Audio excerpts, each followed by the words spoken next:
That doesn't make any sense. If you don't like her, fine, you don't like her. I understand that. But you're gonna not talk to me because you don't like her? Well, listen, then we're not talking then. Because that is illegal. It is not illegal for me to talk to somebody else and record my own conversation. It's not illegal to do that. Could you imagine if an abusive person said, I can't believe you're going to call the cops on me beating your ass. What's wrong with you? Why would you do that? And nobody knows what's going to happen to me? I don't give a fuck.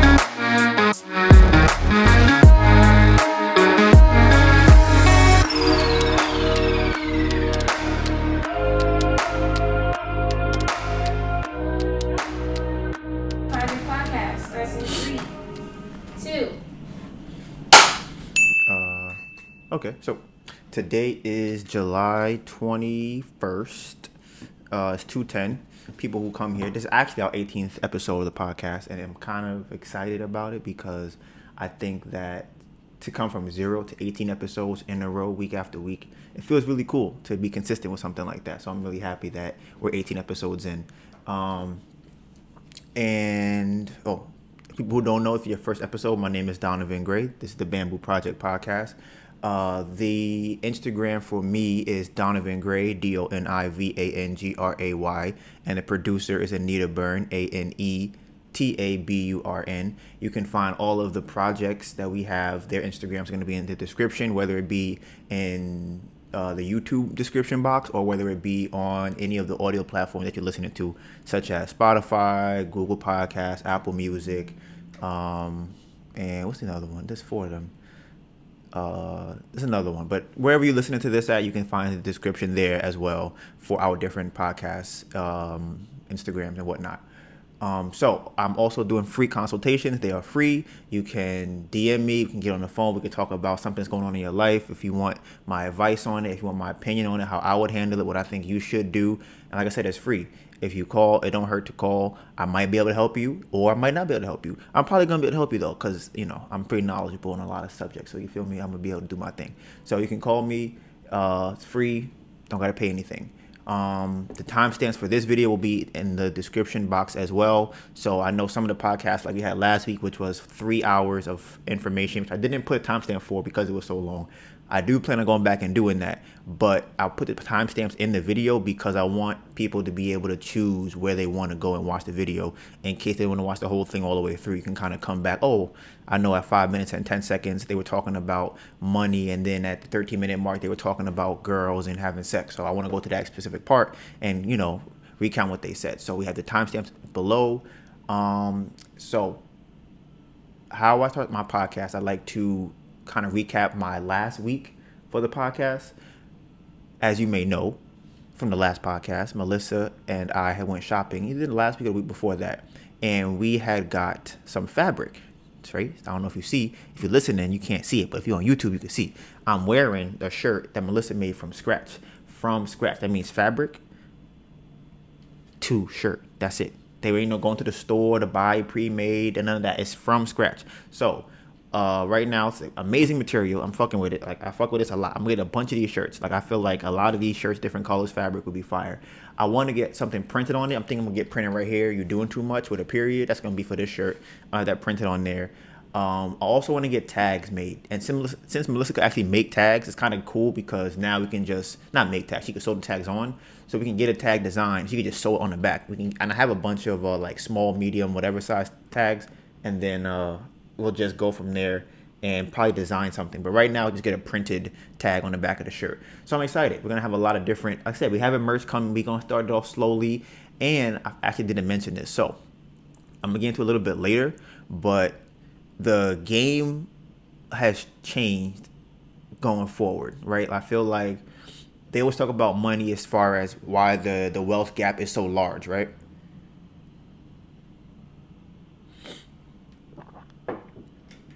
The reason the wealth gap is so large is because every time the board shifts, the people who have the money can capitalize off of the game changing, and people who don't have the money or the information can't capitalize off of that. And I think right now is one of those times where the board is being shifted. If you played video games, you played Harry Potter, when you move the board around or you watch Harry Potter, you have to be able to, what's the word I'm looking for? You have to be able to not accept. pivot. You have to be able to pivot with what's going on. So something happened with me recently with DoorDash and Caviar. I work for Caviar, and it's getting kind of hectic now. Yeah, a lot of stuff happened last week. I feel like when I initially started doing a podcast, or before I started this episode, I'm like, damn, what am I gonna talk about? And as the days went by, more and more stuff started coming up, and I'm like, sheesh, last week turned into a lot more than I planned it to be. So we actually have a website. We've had a website for over a year now, probably over a year now, honestly. I haven't marketed the website yet because it's not finished. We just put a couple things up there, and the only people that know about the website is me, Melissa, maybe two of her friends, and anybody listening to the podcast now, because I'm going to tell you the name of the website. It's the Bamboo Projects with an S. So you can go on there and kind of see what the plan is going forward. We want to start actually getting into selling the clothes, selling the food, selling Melissa's music. And those are the main things right now as far as the Bamboo Projects are concerned. We're going to get into that because, as I said earlier with DoorDash, they bought Caviar, the company that I work for, right? And it's very similar to how countries operate, how China's taking Hong Kong. When China takes Hong Kong, the same way DoorDash is going to take over Caviar, they're going to change a lot of the rules to coincide with what they want to do. And the reason I was working for Caviar is because they were the better company, in my opinion, and they were doing things better than I liked DoorDash. I didn't like working for DoorDash for multiple reasons. One is the scheduling. Two, I already have a rapport with Caviar, so I get more orders going forward because I've been working with them for so long. But because now they switched it or they owned by DoorDash, I'm going to lose that tenure that I had with Caviar before, and I have to make a schedule. Before, I could just wake up, go to work, and just make money and come back home. It was easy. I sign off when I want. I could just leave work whenever I feel like leaving work. Now I think about it, I didn't think about this. Yeah, so I'm saying this is why I'm kind of like, I don't know what to call it. I don't want to say on edge. I'm just kind of like getting ready for the board to change because, like I said, the game is shifting. And one thing that happens, I didn't even say this before, with DoorDash, you can't just like leave. Like if it's raining and I'm like, it's gonna rain for the next 3 hours, I don't think it works the same as just me clocking out and going home. What do you think it does? Or I don't remember. I don't know how strict the scheduling is. Like I didn't see anything about I didn't see any repercussions for not being there when you're scheduled. Mm-hmm. So I don't really know how that works. I know there's repercussions for not completing orders or for denying orders. There's repercussions for that. Mm-hmm. But see, I can't rock with that because another thing too, DoorDash be having you go to the Bronx. I'm not going to the Bronx. Like I'm not taking orders I'm not going to Harlem. I'm not doing that. So I'm like, Caviar, you could just decline. I don't want that order. Take a good order. Now they're going to have it set up where I'm going to be taking orders that I don't want to take, that I have to take, because if I don't take them, they have a rating for what your acceptance order is. So if you don't accept a certain amount of orders, one, and if you don't complete them in a certain amount of time, you get demoted in terms of what you're able to do on the platform. So you won't get as many orders, one. You may not be able to sign up for future schedules and things like that. So my amount of money that I was making before is going to significantly decrease, in my opinion. I don't know yet going forward because of how they're changing the platform. So that's another thing. So before, I haven't really used this as much because of the pandemic situation. But the company Caviar was guaranteeing $9.50 per order. So if you take orders all week and you only make $8 per order, they will give you an extra $1.50 per order so that you have an average of $9.50 per order for that week. They removed that. Excuse me. They removed that. So now you can take $5 an order, right? And that's it. It's $5 an order for the whole week. So you take 10 orders, $5 an order is $50. Before it was $9.50. You do the math on whatever that was. So that's going to be another problem. What else I'm thinking about? So they also said it was something else that they said. Yeah, like I said, I'm thinking about it. Things are going to get a little crazy over the next couple of months for me in my life. So before with food delivery, I was making between 250 to 500 a day before. Over the last couple of months, that's what I was making. Depending on the day, 500 was not what I would hit often, but it was possible. I've hit over 500, so that's what I'm saying. I was making between those two marks. At the highest end, I was making 500 and something. The lowest, 220 maybe to 250, somewhere in that range, something like that. And I didn't have to work as much for that money. And I was working on multiple platforms at the same time, which I don't know if that'll work going forward with Doordash. So I guess I'm just thinking about how it's going forward. So the reason I'm saying all of this and the reason why I said the whole Bamboo Project website is because I have to actually now go forward in pushing the Bamboo Project more than I was doing before. Because I have to get to a situation in my life where I'm not beholden to a single entity for my income. I don't want to have a situation where somebody can snap their fingers and my whole life changes. And I've said this before in the podcast. The goal is not to not have a boss. I think that's ridiculous. The goal is to have as many bosses as you can, because if one fires you, you still have 1,000 other bosses. That's the plan. So like I said, if one person decides I don't want to buy an Apple iPhone anymore, Apple doesn't really lose much from that. But if everybody decided that, there would be a problem. But if you work at Starbucks, that's the only job you have, and Starbucks says, you know what, we don't want to hire you anymore, then you have no income. So I don't like a situation where I only have to work for one company and then I have to do everything that they say, because now I have to follow their rules, and their rules are usually not built to benefit me.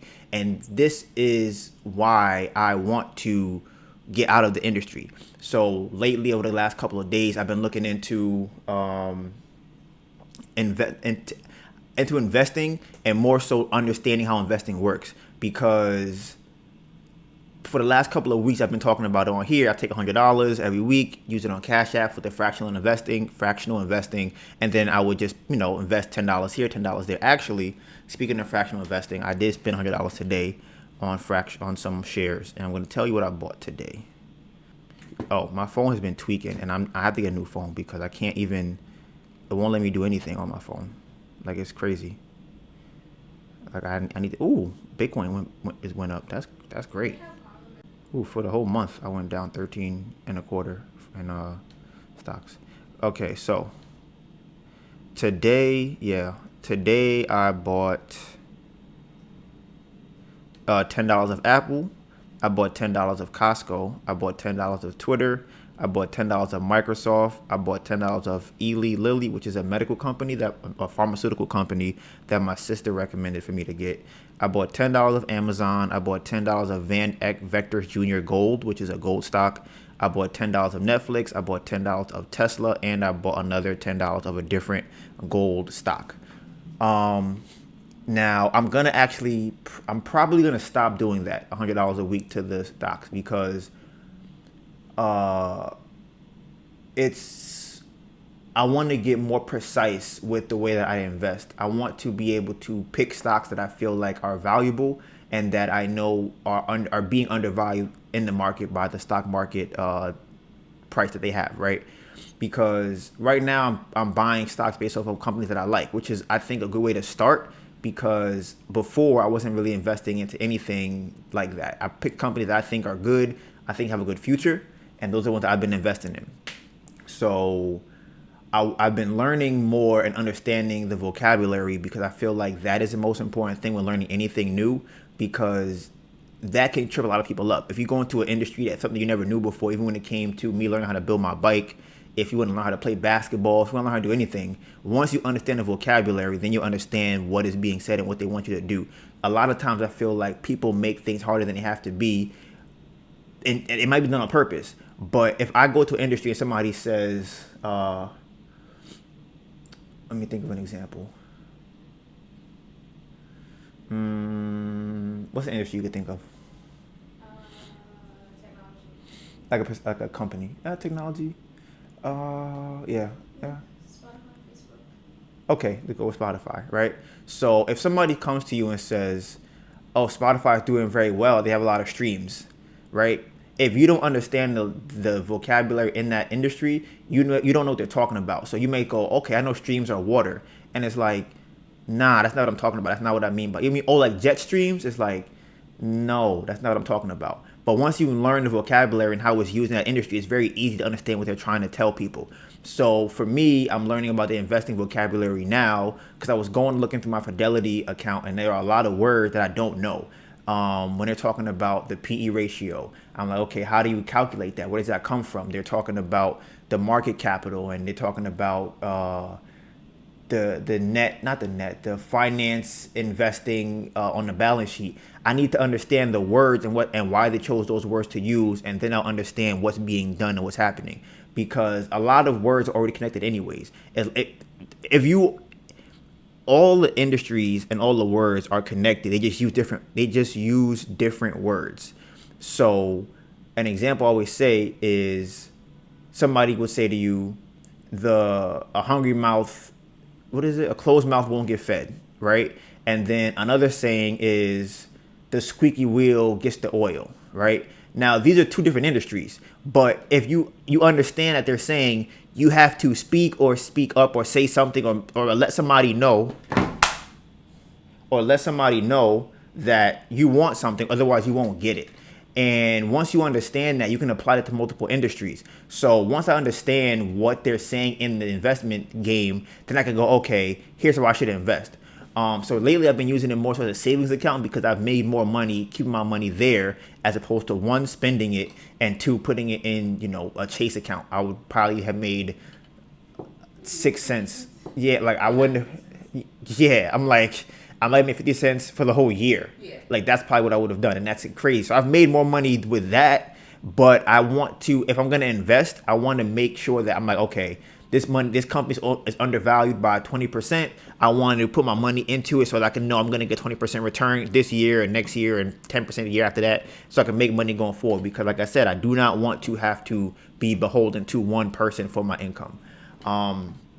So let me see, what else was it? So like I said, I want to get more into that. So I've been learning that lately, and I have to learn a lot of different things because I'm going to be making I believe I'm going to make less money going forward, or I'm going to have to work more to make the same amount of money I was making before. I could leave my house at 2 o'clock or 3 o'clock, go downtown and leave by 9 o'clock and make over $200. I don't think that'll be the case. I think I might have to come out earlier than 2, maybe 10, 11 and leave. I don't know what it was going to be because I haven't done it in a while, but I also don't know if I'll even have the ability to make the money because for Doordash, you have to sign up for a schedule, and the schedules are not always there. Just because they say they have a schedule does not mean, okay, I want to work today, make a schedule. You check your phone, there's no schedule. Then you go to work, I'm in the city, I'm not getting any orders. So it's a thing. So I have about maybe a month or 2 before I'm in that situation because they're giving us like a runway, letting us know, okay, by this time. They also have a Dash Now feature that might be beneficial. So if you're already outside and let's say that they have a high volume of orders, they'll allow you to start taking orders without a schedule. Mm-hmm. But I don't know how long that lasts for. Right, that's my thing. So you can go down there and take orders, but this is what I was saying earlier. It's not to benefit me, it's to benefit them. So if they have an extra 100 orders, they go, okay, we need some courage to take these extra 100 orders. Give 1 to him, give 2 to him, give 1 to him. And now us as DoorDash, we're doing fine. But I only took 2 orders today because you guys didn't give me any orders because I was on schedule. I was only doing Dash Now.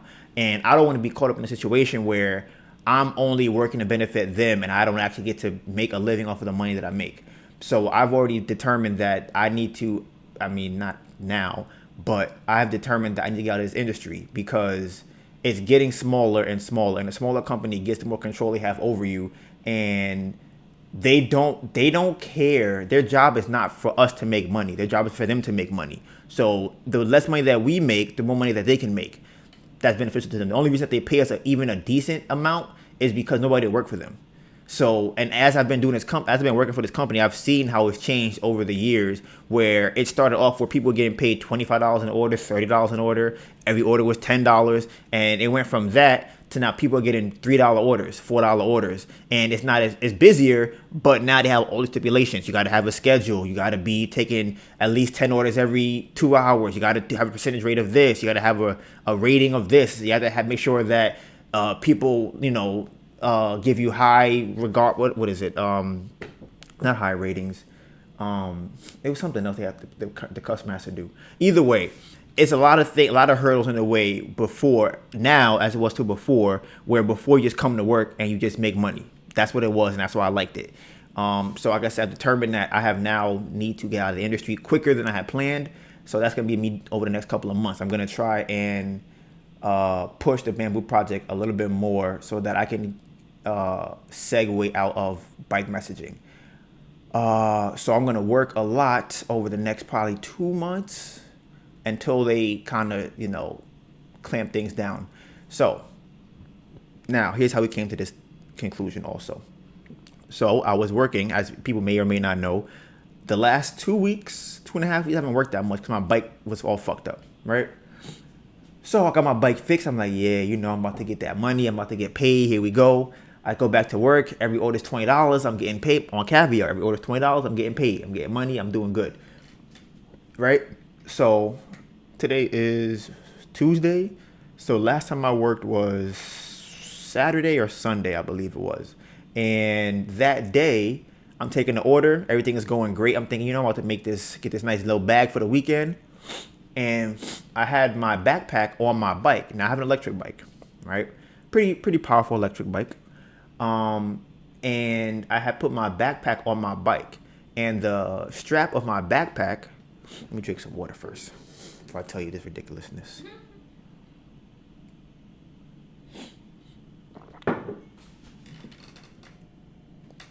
The back of my backpack, the strap of my backpack got caught on the throttle of my bike, right? Now, because my backpack is heavy, it's the equivalent of somebody putting a rock on the pedal of a car. So in my head, I'm thinking, okay, for me to solve this problem, I would have to do what? What would you guys think I have to do, right? I'm gonna give you 6 seconds.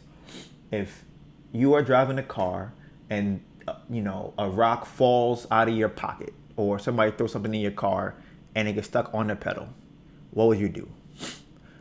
What I decided to do was to try and remove my backpack from the throttle. So I'm holding the bike so it doesn't take off and run into the street, hit somebody, hit a car, or break, because I didn't need that to happen. So as I'm holding, this is actually so crazy. As I'm holding my bike,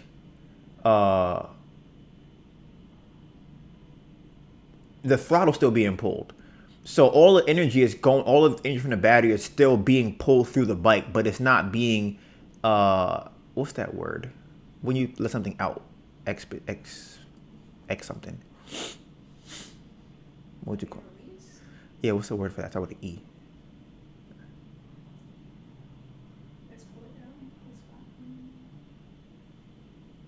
Yeah, so the energy is not being released from the bike, because normally the wheel would spin, releasing energy from it's releasing it's giving the battery a place. How can I explain this? It's giving the battery a place to use that energy, so it's not being stored up in one spot. When I pull the throttle and I hold the tire, the wheel is not spinning, but the battery is still being used to push energy from the battery to the motor. But I'm holding the motor because I don't want the bike to take off. So I'm like, all right, all I gotta do is hold this wheel real quick and get the back strap off the throttle. Bruh. I'm like, damn, if I put the bike on the floor, that should solve the problem. So as I'm holding it, I still feel the back tire still trying to spin, but I'm holding it with my leg so it's not spinning. And again, like I said, very powerful bike. So I'm like, damn, put the bike on the floor. So I put the bike on the floor, throttle stops spinning, my bag is off the throttle, everything is good.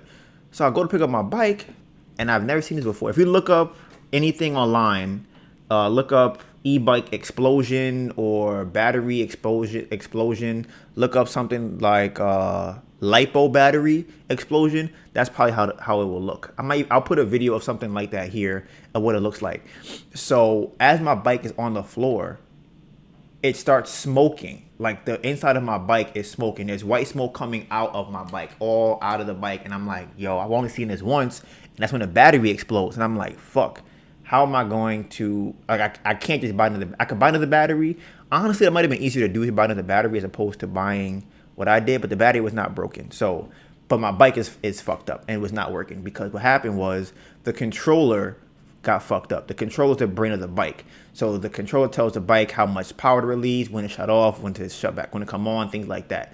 So there's something called, I believe it's called MOSFETs in the controller that exploded or that overheated or just don't work anymore. So the whole thing overheated, and I couldn't even touch that part of the bike. So I'm like, yo, this is crazy. I just got my bike. I literally just got my bike fixed. I just got it fixed the last week. I haven't worked for 2.5 weeks because my bike was fucked up.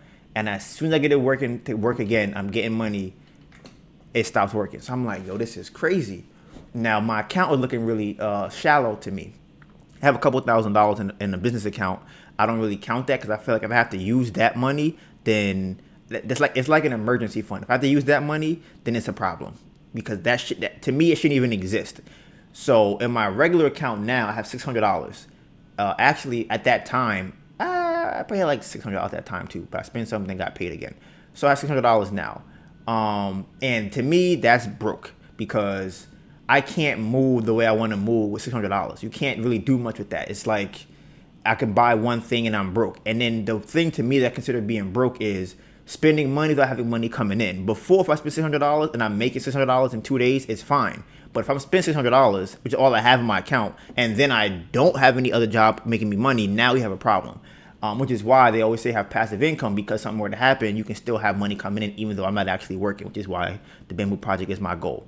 So I'm like, fuck, I can't work. I can't make any money. I have to buy a new controller to work. So that's going to be like another week and a half to come in. So now pretty much 3 weeks to almost a month, I haven't really been working. I might have worked 5 days in the last 30 days, maybe something like that. I have not really worked that much. And when I have gone to work, it rained. I had to come home. My bike stopped working. It's been craziness. So as people might have heard again on the podcast, like I've said, when it comes to laws of attraction, what episode is that? Yeah, can you look that up for me? The laws of attraction. For me, I've realized that whenever something like this happens, and again, this has never happened to me. So when it's out of my control, I'm like, okay, this was supposed to happen. I don't understand why, because I didn't do anything wrong. I'm like, something is fucking up. Like there's no reason that this should happen if I'm doing all the things that are right. So what that tells me is that I'm about to make more money. And as I said before, usually what will happen in my life is let's disregard that part. I'll have money. Let's say I have $1,000 in my account, right? I will lose episode 10, laws of attraction. That's how that works. I'll put that right here. I will lose all the money I have in my account, and then I will get that money back. No, I'm gonna start over because I'm saying that completely wrong. Okay. For me, the laws of attraction work like this. When I want to make more money in my life, or I'm about to make more money in my life, something bad happens to me, and then I lose all the money that I currently have now. That's usually what happens. And I ended up having to spend all of my money that I had at the time to buy a new controller for my bike. So I'm about to make more money like I always do. This is how it usually happens, but I'm upset that it happened that way. But I'm like, and then I got this email about caviar and Doordash yesterday. I didn't know about this until yesterday. So I'm like, damn, this is really fucked up because this is really going to change, like I said, my living situation. So I'm like, all right, I'm going to make more money. I just don't know how. I'm like, what is the way I'm going to make more money? I don't understand what's going to happen. And I was walking around the house last night like, damn, what's going to happen? And it hit me that my plan before I even got that email was to pay for that real estate course I've talked about. And as soon as I get my money as soon as I get my bike fixed, I'm going to pay for that real estate course because I need to get into real estate because I need to have a emergency fund of money in case something like this happens again, where I can have, $20,000, $30,000 just sitting there in case something like this happens. It can hold me over for a couple of months. I need to get into having passive income so I don't actually have to go and work and be a bike messenger. So I'm going to learn that when I get my bike fixed, which hopefully will be before the next podcast. That will be perfect because it got shipped yesterday, and if it could come in before the next podcast, that would be great. And I'm going to learn about investing. So that's what I'm going to do on my end. And then Melissa is going to start pushing the food and the clothing and the music. So we're going to start pushing all of those things a lot more so that we can actually transition out of doing this bike messaging, whatever situation that we're in right now. So like I said, that's that. So that's what I've been doing. And what else was I gonna say? Yeah, just recap also. Last week's episode was mad long. Anybody listen to it? I fuck with you, OG listeners. We got some listens on it. And I'm curious. Leave a comment here or DM me or something if you've listened to the podcast. I've checked the stats, right? Episode, I believe, is 2, 3, and 4. And I don't understand this. I'm so confused as to why this is happening. So, episode 2, 3, and 4 on the app for the stats or the analytics, I have 0 plays. Only those 3 episodes. People listen to episode 1. They listen to episode 5 and forward. But for some reason, episode 2, 3, and 4, nobody listened to. And I don't understand why that is. So if you listen to episode 2, 3, and 4, within the last maybe month or so, probably within the last month, can you DM me and tell me, or just comment and tell me, hey, I listened to it. And I said, I don't want to know, because I feel like something is off there. Because those are the only episodes that I had the word coronavirus or pandemic or anything like that in the title, and I got 0. It says I got 0 listens on it. I don't think that that's true, because I don't see how somebody would go back to listen to episode 1 and then skip 2, 3, and 4. Like, that doesn't make sense to me. So if anybody listened to it, you can let me know on that. And like I said, 3-hour podcast, I'm gonna try and stay away from those, because I learned that websites don't like that. It's too much. And I had to break it up into 2 parts, which I don't want to do, because it was a whole hassle last week. But I didn't want to have to keep talking about that, because imagine me trying to finish that and then also talking about what I'm talking about today. I'm like, you know what? Last week I need to finish this conversation with that guy, so that I no longer have to keep talking about this again. So recap also. I'm gonna take a little breather, because I might get annoyed talking about this.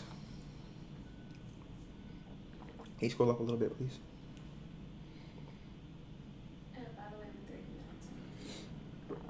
I'm 30 minutes. Can you check off the things that I did talk about? So I'm gonna, like I said, recap. Keep going through a couple more things. We have a cat now. My cat is here. Kitty is here, sleeping behind me. So she has seemed to be kind of scared, or maybe annoyed, or depressed, or anxious. She doesn't seem very happy initially because of the move, maybe the way it happened. And I think she's upset with me. It's good. It seems like she has an affinity for Melissa, which is very good. But for me, she seems like she's not very happy with me. So we're going to see how that goes. I'm going to try to be more affectionate with her. I want to get her groomed, because I feel like she's shedding a lot. And Melissa read that it can be from anxiety that can cause that. So I definitely want to get that fixed out, because I'm like, I don't really want to pet her as much here, because her fur is all over the bed and all over the couch and my shirt and stuff like that. So I want to get that fixed. I'm going to put a picture of the cat too on the page. I can see how beautiful my cat is, because she's like a Russian blue. That's the name. That's the what do you call those? The breed of the cat, Russian blue fire cats. So wait, what else? Yeah, and the cat tree, she ain't fucking with it. We got this cat tree. You might see me buy it. I mean, I feel like She be up there on the low.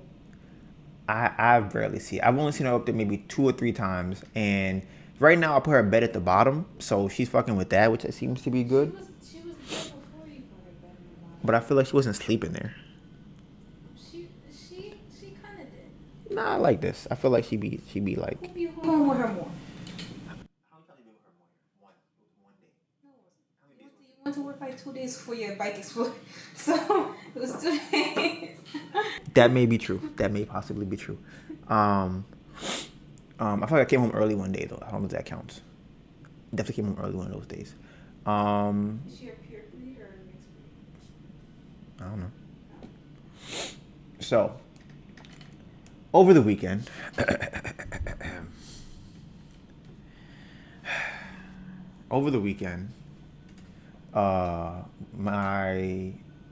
myself and my girlfriend, my beautiful black queen, we went to my sister's house, because we were having a little date night, They were going to see a movie at Orchard Beach, which is in the Bronx. I believe it's in the Bronx. It was an outdoor movie, right? Where they have like a very large blow-up screen We're in the car. It's a drive-in theater-ish thing, right? But I forgot about the time when I'm gonna come to that towards the end of that because it was just like I said. I feel like a lot of stuff happened in the last week that I'm like, come on, fam. So I'm gonna try and do it chronologically, okay? Yeah, I'm gonna explain why I'm sniffling too, because like I said, a lot of stuff happened. Myself and my girlfriend, we go to my sister's house, and we knock on the door. We take an Uber over there. We all happy, we all chilling and stuff like that. Knock on the door, and you hear mad like tinkling, like a lot of like, that was like mad doors opening.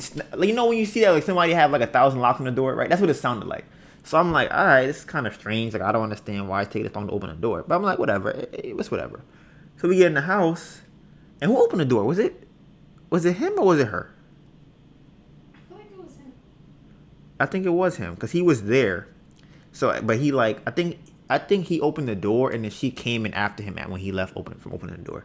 So he's wearing a mask, right? Now, even as I say the word mask, I feel like my chest already gets inflamed with heat because I hate masks. The people that wear them, it just annoys me. Just whatever. As I say the words, I get annoyed, right? Put my phone down because I already feel my chest. So he's wearing a mask. So I tell him what's up, what's up. So this is her boyfriend. I give him an elbow thing, a little boop boop, right? And then I go and I sit down. So me, my beautiful black queen, are sitting down. We're eating. No, we're not eating. We're drinking something. I think we had like some water. I had wine. Oh, she had wine. We're just sitting there laughing it up, joking, talking about stocks, talking about hair. Well, her and my sister talking about hair because my sister came and sat down with us, right? So we're all laughing, having a good old conversation. Everything's going great. We're all just enjoying ourselves. Haven't seen my sister in a long time. This is all good. I'm happy. So here comes the Grim Reaper, who sloths out from the back of the depths of the. Y'all ever seen Dora the Explorer? And they always had that guy underneath the bridge. That was what I felt like happened. So he came out here, right? So I'm looking at him. I'm like, all right, whatever. So we're all laughing and whatnot. So then I see him go behind.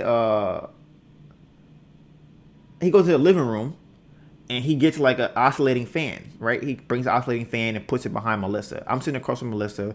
He puts a fan behind her, and he goes and sloths back into the dungeon, right? So I'm like, all right, whatever. So we sitting there, and we, I think Neffy had left to go to the back to get ready to leave, and we ordered some Popeye John. That's how they say it, Popeye John. We ordered some of that, right? And we're sitting waiting for the food to come. So as we're waiting for the food to come, my sister calls out from the back, and she goes, we have somebody in the house, so out of respect for the person that we have in the house, can you guys put on a mask and wash your hands, right? Now, I'm like, damn, we didn't wash our hands when we came in the house. Like, damn, okay. I understand washing my hands. I didn't wash my hands when I came here. Got it. Even though I got into a cab and got out, understandable, right? This mask thing, though, y'all know how I feel about mask. So I brought a mask just in case because people want to get staticky when I get outside. Foreshadowing. And I'm like, I'm bringing my mask just in case because I'm going to a place with other people. I don't want to be the reason that nobody gets to go in because I don't have a mask on. So I have my mask with me. But I'm like, me, my beautiful black queen, and my sister were all sitting down talking to each other with no mask on. Having a good, having a regular human interaction with another person. This is how normal people communicate with each other. That's what we were doing. And we're all laughing. Everything is good. And then she goes to the back to the dungeon where the sloths are at. And she yells up to the front about that. So I'm like, did this, I'm going to call him a gremlin. Did this person just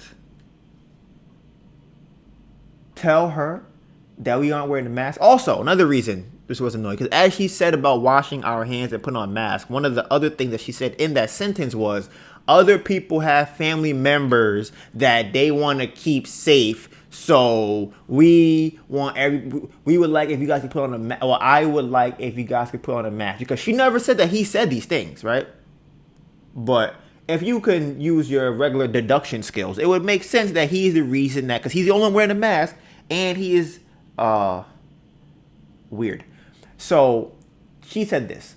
So I'm annoyed because I hate when people do things like this, right? If you feel like that, then you come and address us. Now, does that mean I will put on a mask when you say that? It does not mean that. However, it's more likely that I have more respect if you come to me and say, listen, Donovan, can you please put on the mask? Now, the reason why this probably would not went over well for him is because of his background and his history when it comes to this coronavirus, well, this pandemic, and when it comes to his history as a person that has male genitalia, right? Because he does not do a lot of things that I would consider a respectful man to do, right? I don't feel like he does what I believe a man should do. I feel like he does a lot of things that I think a non-man with female genitalia parts would do, right? And I don't even know if that's the right term. I don't know what to call it. What would you call it, Melissa? I feel like you want to say the B word. The B word? What? Yes. He has a lot of... Yes, that is a perfect yes. Because I'm like, it's not about man or masculine or dominant or submissive or any of those things. It's literally... I feel like he does a lot of bitch things. A lot of bitch activities, right? Because to me, a bitch activity is this. If I have a problem with you, and instead of coming to you and talking about the problem, I go over there and I go tell them about the problem, right? And then when the problem is confronted with this person, that's not what I was saying, right? That's one way of doing bitch things. A second thing a bitch thing somebody will do is have a problem with you about something and then try and insult you about a problem they have with you, but never tell you what the problem is. I have a problem with that, right? So that's I don't like that. So this person has had the virus, right? They had it, and people who are new to the podcast may not have known this, but he was super what word do you say? I don't want to say afraid. I don't want to say cautious either. What would you call that? Would it be like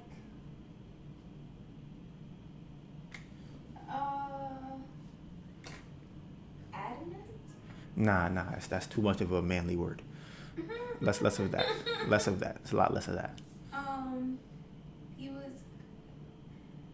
How do I explain it? I think a better word for bitch is child. I think it's childish. I think that's a better word. It's childish. Okay. Because it's like. He's being very childish. You're trying to describe the fact that he wants. Mm-hmm. So, using it as but this is what I'm pretty much getting at. He was like, everybody wear a mask. Everybody wear a mask. Y'all can't get out here, and some people could get sick, and this and that and the third and then he catches it, right? He's the one that catches it, and the reason that he's telling everybody else to wear it is because he don't want to bring it back to his family who's older, and then they get it, and then something happened to them. Mind you, he had it, and was already around the family that he was trying to enforce. That was the problem. He was trying to enforce rules around the people who are around my sister, including me and my mom, because he didn't want his family to get sick, even though he's the one that had the virus and brought it back to them before anybody else got it. Nobody else had it but him. And he wants everybody else to be like, oh, y'all, I don't want y'all to do this. I don't want y'all to do that. And y'all don't want if y'all gonna do this around her. It was a bunch of bullshit that he was doing as far as trying to put rules on her about who could come to her house, who should come to her house, because he doesn't want his family to get sick, even though he already had it and was walking around his family with it, and he's at work catching it and whatnot, right? So that was my problem, and everybody in his family is fine even after he had it for how long he had it. So now, and this is what I'm saying. It's different between it could be some bitch shit, but I'm like, it's on the borderline between bitch and childish, because I don't know how to describe what a bitch would do, but I feel like, I feel like I call it childish because he's scared of the consequences. And that's what I think a child does. A child will do something wrong and then not tell you what they did wrong because they fear the consequences. And that could be a bitch thing too. But I feel like once you pass a certain age, is it still a bitch? But it's weird because you wouldn't call a child a bitch though. So that's why I'm gonna hung up on the terminology. Either way. So after, He's not a child. huh? He's not a child. He's not a child, but he's acting like one. That's the thing. Where I'm like, That's the problem. it is, but it doesn't make him a bitch. Yes, because he's not a child. So a bitch is an older person acting like a child. But what if you're like crying? Like, I mean, I don't think that inherently makes you. I mean like when I say crying, like throwing a temper tantrum. Yes. That makes you a bitch? Well, yeah, why are you having a temper tantrum? Because I want Because you want what? You know what I'm saying? Like, I want something and I feel like I should get it. that sounds very immature. Yeah, but that's what I'm saying, but it doesn't make you a bitch. It sounds like it's immature and childish, but I wouldn't call it a bitch. Here's what I think. This is why I think it's a bitch. Maybe it's something, and if whatever you're doing is rooted in insecurities or confidence issues. I'm getting something like that. This is why I think it's a bitch thing. When somebody tries to overpower you, that's what it is. That's why it's a bitch thing. Which I don't think is necessarily child. I think childish comes from the lack of knowledge, and I think being a bitch comes from somebody trying to covertly overpower you.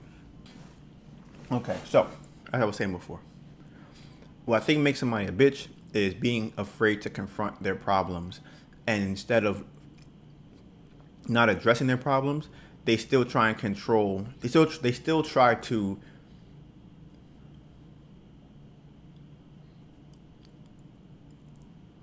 overpower the people in that situation without actually addressing them directly. I think that's what makes somebody a bitch. I think the difference between that and a child is a child will do those same things, but the child does not do it with the intentions of being powerful. They don't do it with the intentions of seeming like they are dominant. They don't do it with the intentions of seeming like they are a man or an adult. They don't do it like that. And I feel like they just do it to do it.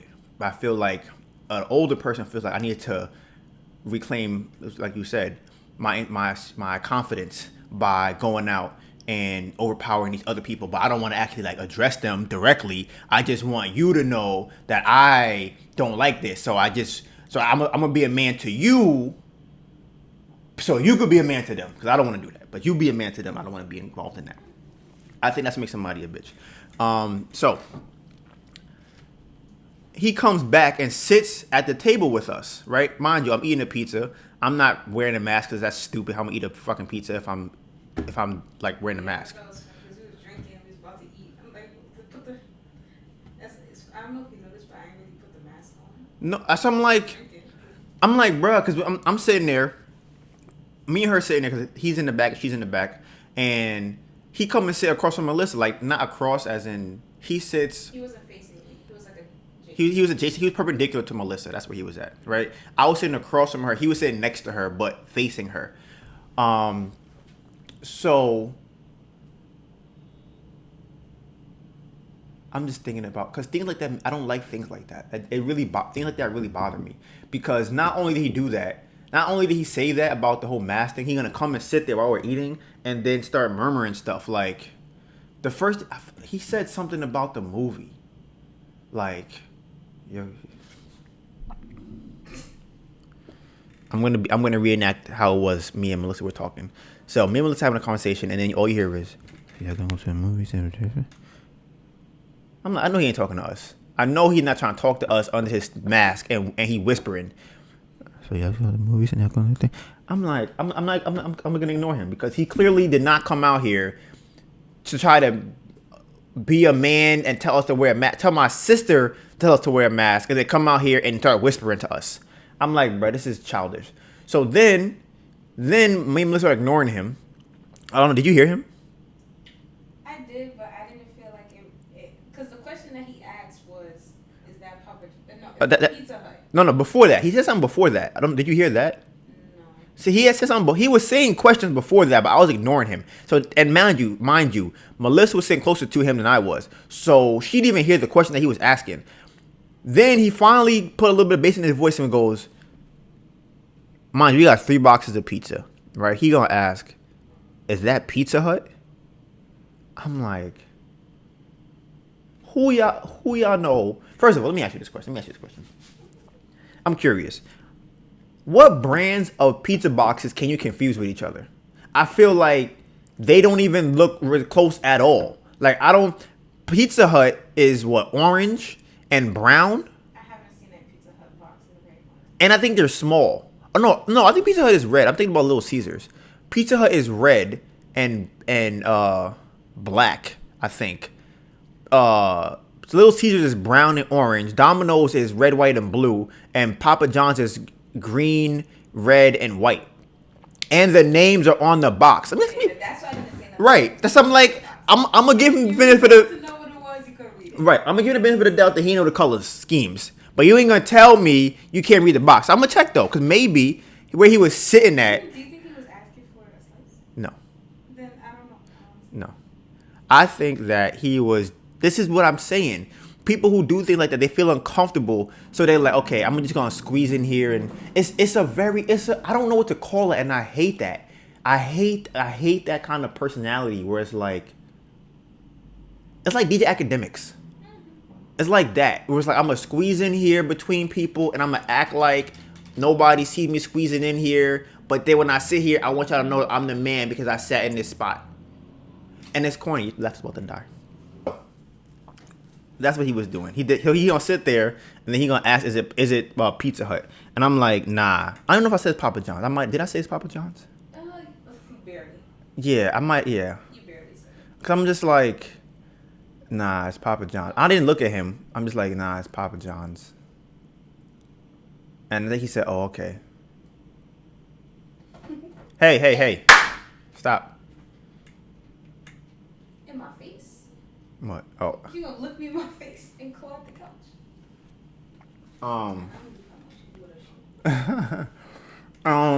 So he do that. So then, I don't know if he said anything else after that. Not really. So he just sat there while me and Melissa are talking. He just sat there, and I'm like, bruh, what is wrong with you? I'm like, you acting like you're being mad weird right now. Like,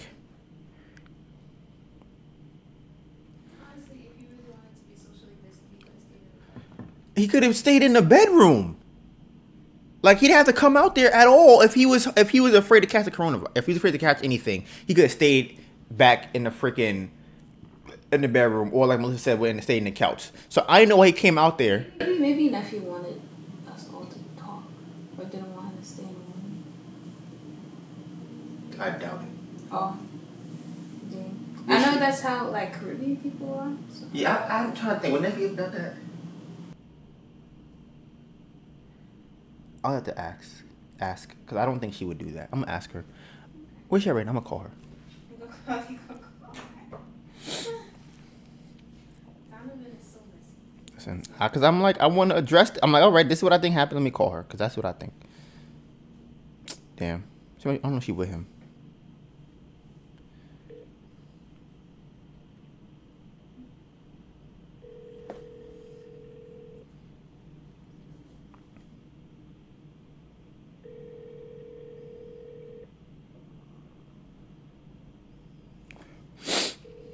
She might be at work. I think she gets off in like an hour. So I'm gonna hang up. Okay. Either way. What?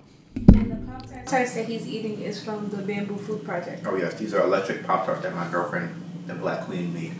Okay. Insert an image here, and we're going to insert the Bamboo Project food page, Instagram. Right. Bamboo Project _food. We made Pop-Tarts. Listen, next 3 months, you're going to see a lot of shit. So follow the food page, follow the clothing page, follow the music page, follow my Instagram, follow her Instagram. It's going to be popping off. All right. And you'll see a lot of videos on YouTube. Things going to be getting crazy because we have to, because I'm not dealing with being broke. I'm not dealing with somebody changing my quality of living because they feel like it. I don't like operating like that. So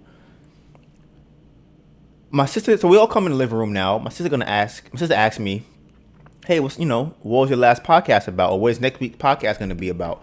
So I'm like, oh, I explained to her what last week was about when we talked, where I called the guy on the phone who tried to, bag Melissa or fuck Melissa or manipulate her, whatever word you want to use. According to him, he was, what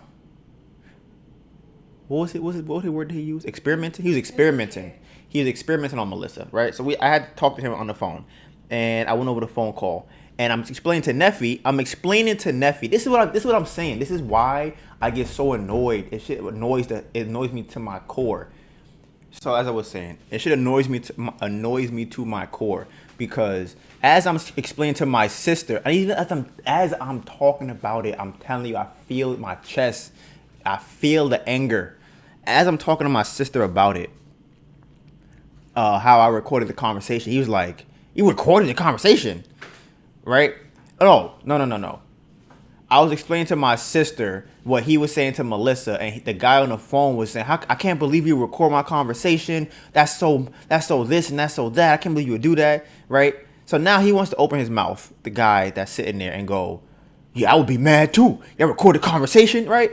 Now, he said it not inquisitively. He said it in a way to make it seem as though we did something wrong, right? Now, in a situation like this, I try to remain calm, because I know the law in a situation like this, and I know that I am not wrong. So I try to stay neutral, and I don't try to make somebody else feel bad. I give you the exact facts. If the facts make you feel bad, that's not on me. The facts are this. How they make you feel is on you. So now I explained to him, in New York, it is a one-party consent state, which means as long as one person on the phone has consented to being recorded, it is lawful and legal to record that conversation. It is illegal. What? I just remembered the part of that section of the data that was going. Okay. Oh, I definitely could tell me. I don't remember what it was. It is illegal for me to put a recording device in Melissa's house and have her talk to her mom, and neither one of them know they are being recorded. That is illegal, which means it is illegal for a phone company to record a conversation between me and somebody else. That is illegal. It is not illegal for me to talk to somebody else and record my own conversation. It's not illegal to do that, right? So I explained this to him. I said, look, this is the law in New York, one-party consent state. He gonna go, I'll be mad too. I'll be mad too. I'll be mad too. And I'm like, all right. Like, all right, bet. Like, that's cool. You'll be mad, but you also will be wrong. Because it's like, not would you be wrong. I think I might have explained this to him too. That I don't care how the other guy felt, because you called Melissa with the intentions to manipulate her and deceive her. And then you have the gall to get upset that she recorded you. How can you be so deceptive, Melissa? I was trying to deceive you first. It's like, what? What are you talking about? And it's like, I'm just either what. Right. That's what I'm saying. They feel like, well, she was deceiving me because I called her and she didn't tell me she's recording me. Why'd you call her? Because you tried to run a game? Because you tried to fuck? Because you tried to cheat on your girlfriend? Because you tried, like, what were you calling for? She is morally, honestly, and legally in the right to record a phone call where somebody is trying to manipulate her. Like, could you imagine if an abusive person said, I can't believe you're going to call the cops on me beating your ass. What's wrong with you? Why would you do that? And nobody knows what's going to happen to me? I don't give a fuck. Should have been beating my ass in the first place. If you are doing some... They do that all the time. Those are toxic people and retarded people. If you do something wrong, you cannot get mad at me if what you're doing is wrong affects me, and then I do something to you about what you're doing to me. How can you be mad at me? You can't. You can be mad whatever you want. I think it's stupid, but you be mad whatever you want. So he's like, oh, I'll be so mad. I'm like, I bet you shouldn't have called with disingenuous intentions, and this wouldn't happen in the first place. So then, this is what annoys me. This is why I get upset, because this comes down to understanding language, understanding personality, understanding psychology, and, a little bit deeper things into that. There was a video that came out during the quarantine in the earlier times of it, where people had went to Dykeman, right? And it was some Spanish people had allegedly, or whatever happened, ran some black people out of Dykeman. And then some black people went to Dykeman to approach the people that approach the Spanish people that ran out the black people, right? Now, when they went to approach them, of course, the people they approached was like, nah, it's not that. That's not what happened, blah, blah, blah, blah, blah, right? But then there's one guy off to the side who feels as though he is being emasculated, right? He's not even in the main conversation. He's like the sidekick probably. But he feels like he's being emasculated in this conversation. So he wants to be talking, not aggressive, because he don't want to get punched in the face, but he wants to say things to let people know that he's there and that he's not pussy, pretty much, right? And it's like, you can't say those things and then do pussy actions. That's the problem. You can't act, because there are things that somebody can do. No, there are things that somebody can say that would make them appear to not be pussy, right? But then you have to also have the actions to back up those things. If you want to go out in the street and tell somebody suck my dick to anybody in the street, if you want to say that, by all means, say that. But when somebody comes to fight you and press you for it, don't have the pussy action that follows that is not congruent with the words that you said. If you have the energy of saying that to somebody, if they come and approach you for it, don't try and peer way or whatever. Don't try and go a different direction with it. Talk about I didn't even know, my bad, I wasn't talking to you. When I say pussy in my language, we're talking about cats. Don't do that, because if you're going to do that, keep your mouth shut in the first place. Because if you're not going to deal with the consequences, don't say the action that's going to cause the consequence to happen. So that's what happened in the video I'm talking about, where the guy was talking. He was saying like, yeah, man, yo, and it's not, that's the other thing too. Their tone is not even the right tone. Their tone is not, I want to fight. Their tone is, I'm pussy, but I want to say these things so that you don't think I'm pussy. And it all it does is irritate people, because it's like, what the fuck are you talking? Why are you talking? If you're not gonna fight me, why are you talking at all? Don't say anything then. Just don't say anything at all. Just don't say nothing, right?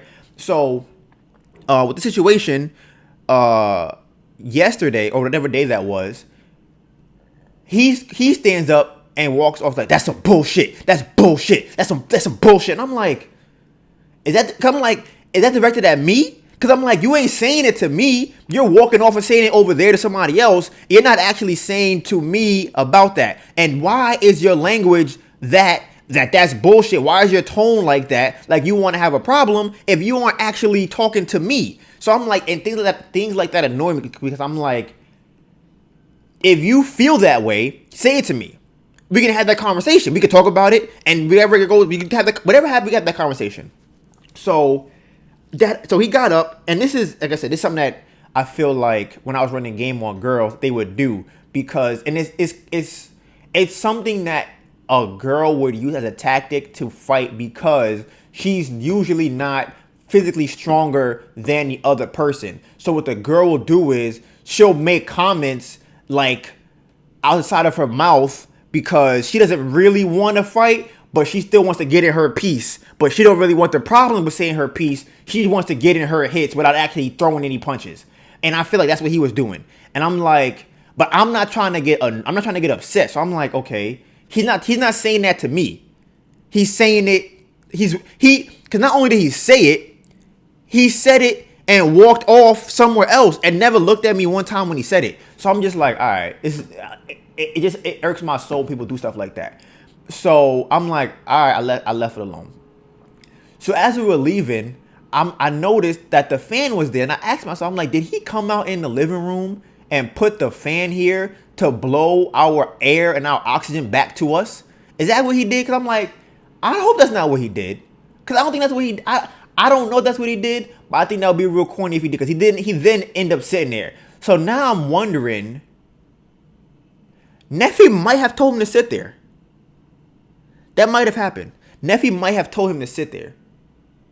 Like, come on, Erwin, why are you in the back room? Yeah. Come sit in there. And I'm wondering, It's rude when you have guests to stay in the room. that makes sense. Okay, so this is what I'm thinking happened. I think that when Neffy went to the back, she probably told, like, Erwin, why are you in the back? Go talk to them. Go sit in the front or whatever. And he was like, they're not wearing no mask. And she was like, can you guys put on masks because of this, that, and the third, because blah, blah, blah. And then that's when he came out into the front. Because I'm like, why would he put the fan there and then sit there? He would only do that if he put the fan there with the intention of keeping the air on us. But then he switched up and came and sat there because Neffy wanted him to sit there.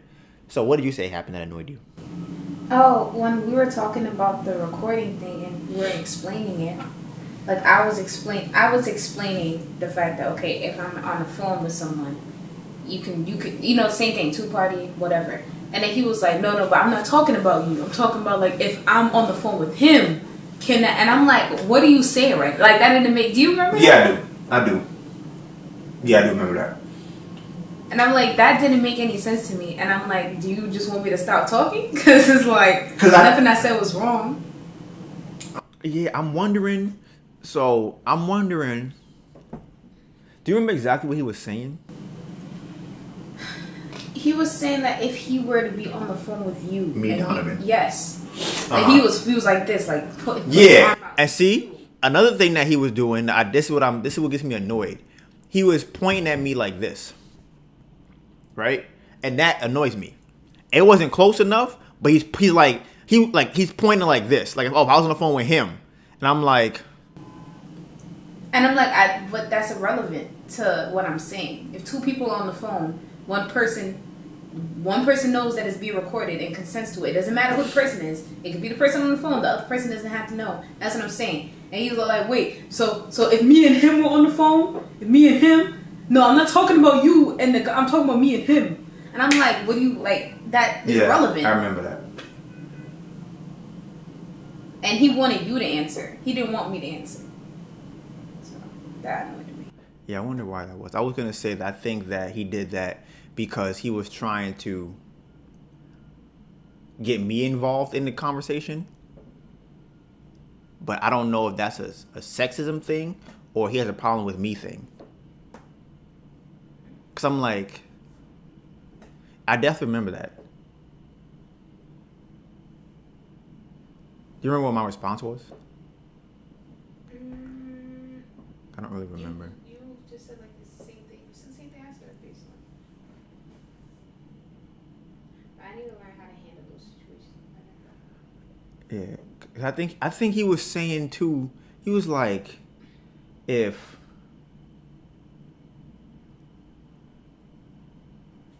I wonder.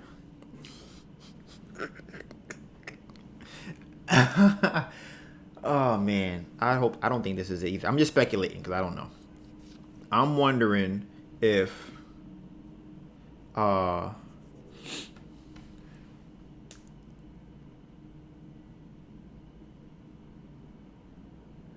he was trying to include me in that scenario because he was saying that I wouldn't record him on the phone if I was talking to him. So if it was you, it's different because you're a girl. So he's pretty much trying to say like,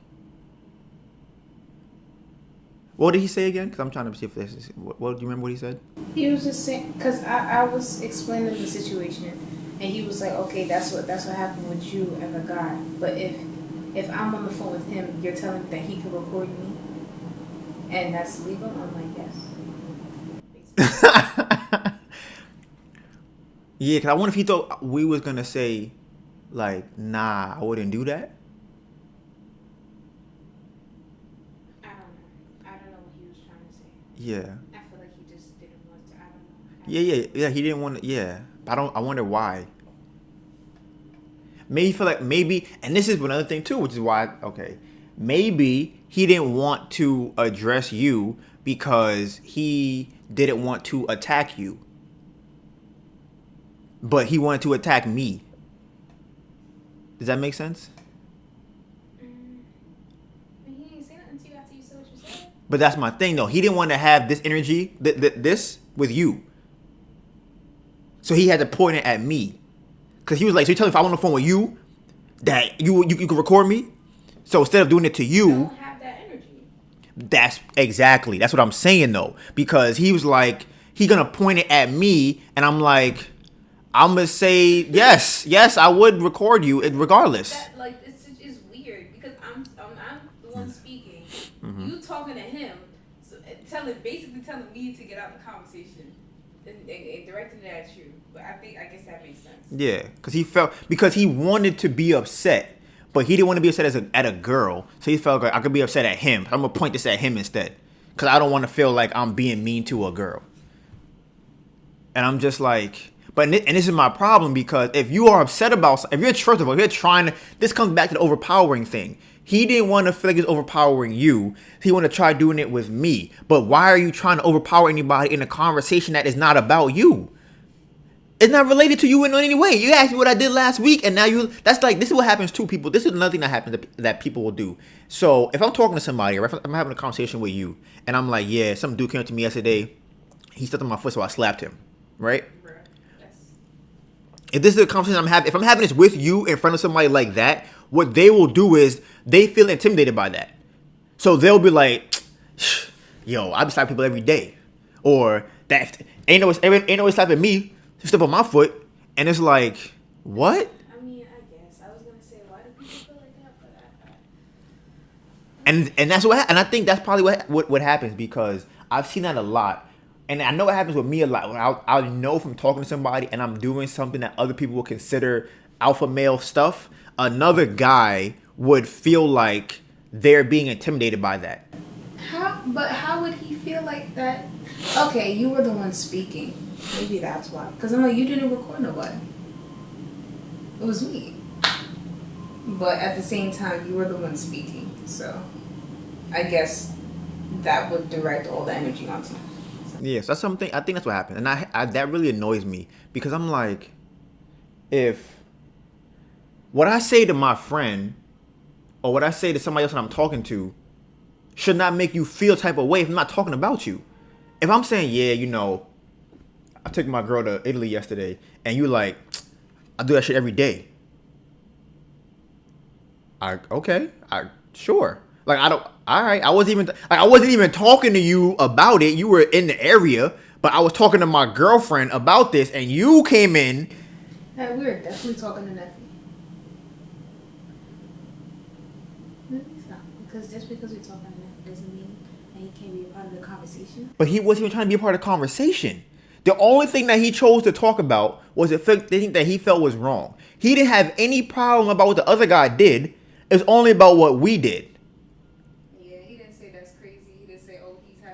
Nothing. Nephew was like, Nephew's agreeing, like, yeah, he's wildin'.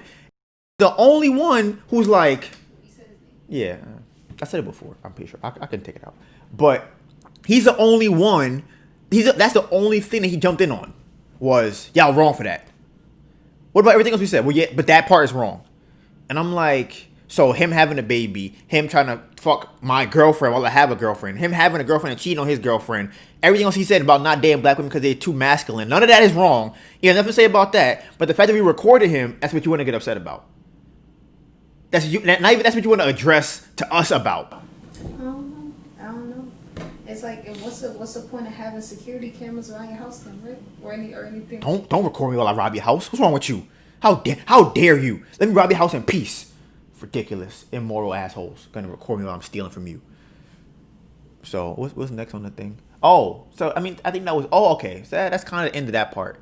And then later they got into a conversation that I wasn't a part of, that my mom told me about, that they what was it specifically? Do you remember?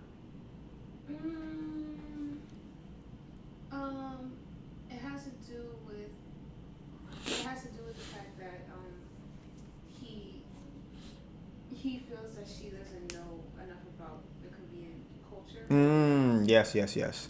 So my mom wants my sister to talk to Melissa because her boyfriend thinks that my sister does not know enough about Caribbean culture and how they act. Because what he likes to do, and this I'm saying still have a problem with, what he likes to do is capitulate to his parents because he doesn't want to lose the attention from his parents. And this comes down to a cultural thing, possibly, but I think it comes down to more so of a man thing, because or a man or adult thing. Yeah, because I'm like, does that make me a man? Am I a man? Right. So I'm like, I'm a manly ass. it's an adult thing, because nobody, especially not your parents, should be trying to manipulate you based off your emotions, and who they should not be trying to hold hostage their relationship to you and using that as a bargaining chip for who you can date. That's ridiculous. The fact that his family is pretty much saying things like, oh, well, we don't like her and we don't want her to come to these events. And he's going like, well, that's fine because my family doesn't want you to come, so you can't come. I'm like, bruh, if this is your girlfriend, this person you've been talking to for 7 years, and you're trying to get married, and you're talking about I can't go there, I can't bring you because my family don't like you, then you should either, one, you shouldn't be going, or two, you should bring her anyways, and then tell them to deal with it. Tell them, listen, if I'm dating her or we're together, you're not gonna have to respect her because it's unacceptable. But he's not gonna do that. He's not gonna address them. Mommy and daddy said you can't have your girlfriend come, so that's it. And that's how, and he leaves it like that. And then he puts all of the weight on my sister to change, because he doesn't want to address again the actual problem. So instead of addressing his parents where the actual problem is, he goes, well, I could tell my girlfriend not to come, or I could tell her to act more like this, or dress like that, or be more like this, or talk to them like that. And I think and like I said, instead of addressing the problem like he did before, he goes, I can be more of a man if I try and control her because she loves me and she'll let me do these things because of that. But I won't do that with my parents. So my mom wanted Neffy to talk to my Melissa so Melissa can help her understand how they are. And I'm like, sure, whatever. They want to talk, fine. I think it's dumb for them to talk because it's not on Neffy to change. She's not doing anything wrong. It's on him to tell his parents that y'all wildin'. What the fuck is wrong with y'all? You cannot control who I date and who I don't date. And if I decide to date somebody and you do not want to talk to me, then we don't need to have a relationship. That doesn't make any sense. If you don't like her, fine. You don't like her. I can understand that. But you're gonna not talk to me because you don't like her? Well, listen, then we're not talking then. Because obviously that means I can only date who you guys like. I'm a grown ass man. You're not gonna tell me I can only date who you guys like. That's what I can bring around to the house. It don't work like that. But he's not gonna stand up to them. He's not gonna stand up to his parents. Why? What? Bitches don't do stuff like that. They don't do that. So. I didn't know.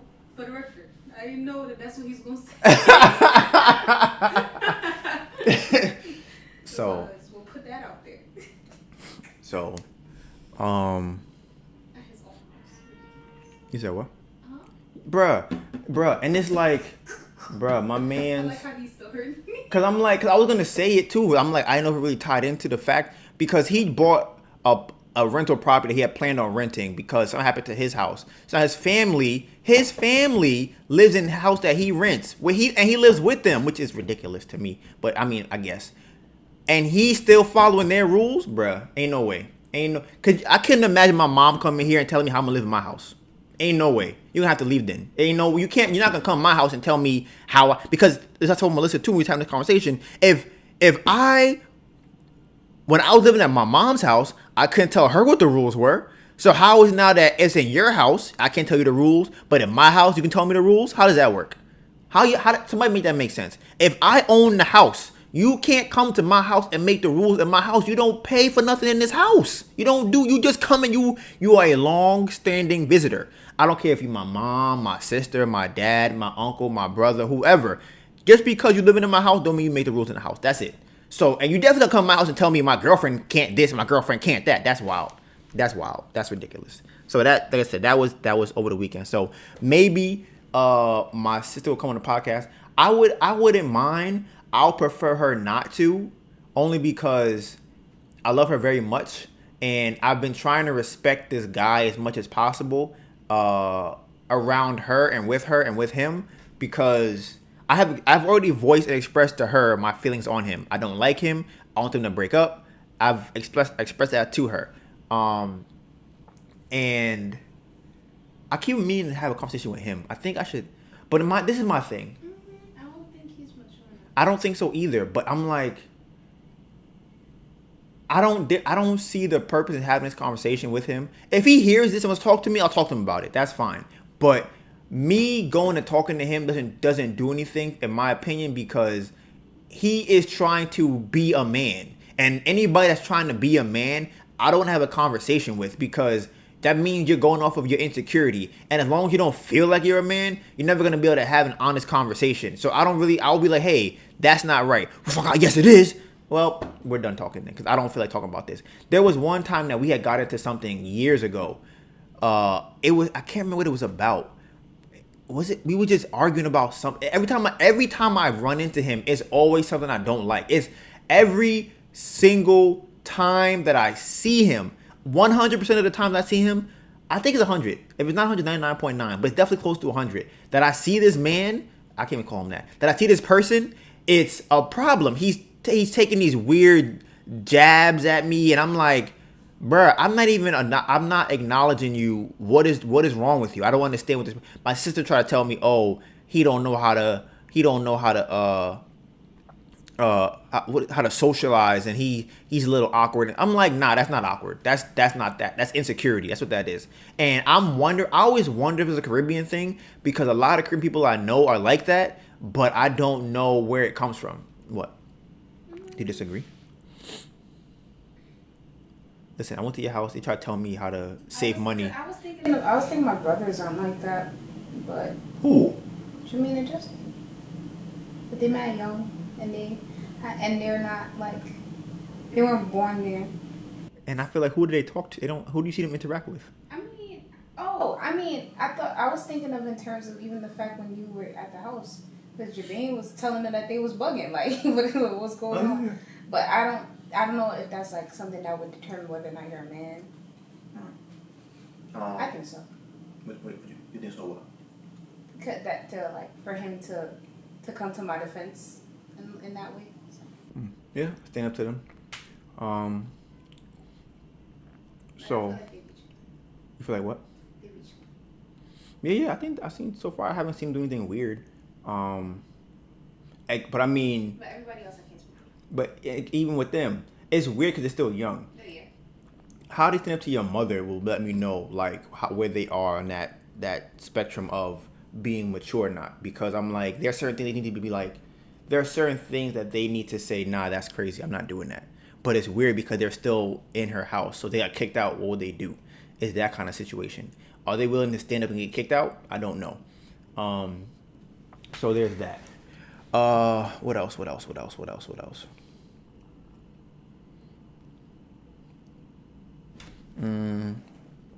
that was that. So I hope. Oh, that's what I was saying too. So as far as my sister coming on the podcast, I feel like if I brought her on the podcast, it would just be me explaining to her, we already had these conversations, why he is not a real man and why they shouldn't be together. But she likes him, and I can't. There's nothing I can do about that. So I try my best to be respectful of him when I'm there. If I'm not gonna say anything to him, I just like, hey, what's up? How you doing? Whatever. And like I said, it's weird because I come in on a neutral footing, and then he tries to do things to make him feel like he is over me. And he's also kind of short, so that could play into it too. So it's a lot of different things. But I'm like, bro, I don't care about none of that. If I come in and I'm being neutral with you, be neutral. That's just it. I don't have a problem laughing and joking with you, but once you start doing weird stuff, I'm like, I don't even want to associate with you. So that's that. Okay, you scroll down. Donivans questions for the week. What will you do if you are required to show people through an app that you have the corona vaccine? And if you don't show them through the app, you can't get in certain places. Similar to how a mask works. So think about it right now. Every place that requires you to wear a mask, if all those places said, for you to enter here, you have to show me an app on your phone that says that you have gotten the coronavirus vaccine, what would you do? Would you get the vaccine? So that's my question to people, because I'm wondering, I feel like people have said, honestly, pretty much everybody I've asked has said yes, they would get it. And I'm just kind of like, that's kind of crazy. I talked to somebody, an old friend recently, and he said that he wouldn't get it unless he had to get it, which is kind of similar to my perspective on it. I think that's basically what Nephi said. She did? What did she say?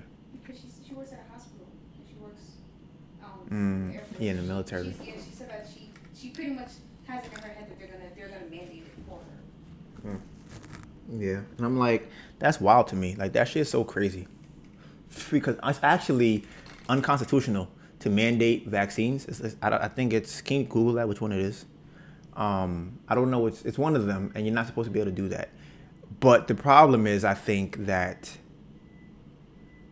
the government can't do it.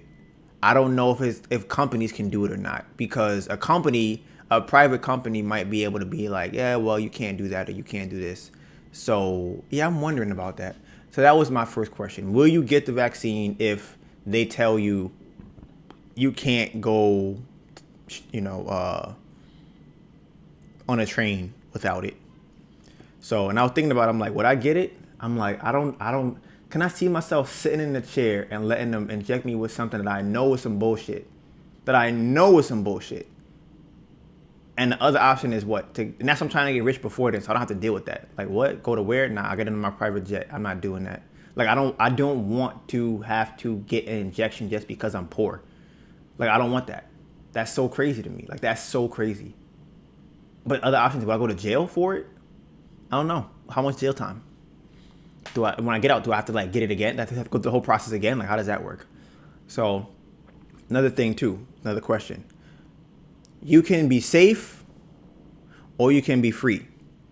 You cannot be both. Which one would you choose? Being safe or being free? That's my second question for Donovan's questions today. And you can ponder over those. So I want to start off with the fallacies today. How much time do we have left?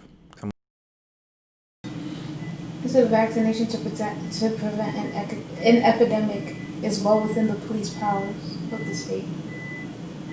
The 14th Amendment asserts that no state shall make or enforce any law abridging the privileges or immunities of citizens of the United States or deprive any person of life, liberty, or property. But then it says without due process of the law. So you have to go to court? And it's like, how do you... Is the court gonna be like, all right, you good? Doubt it.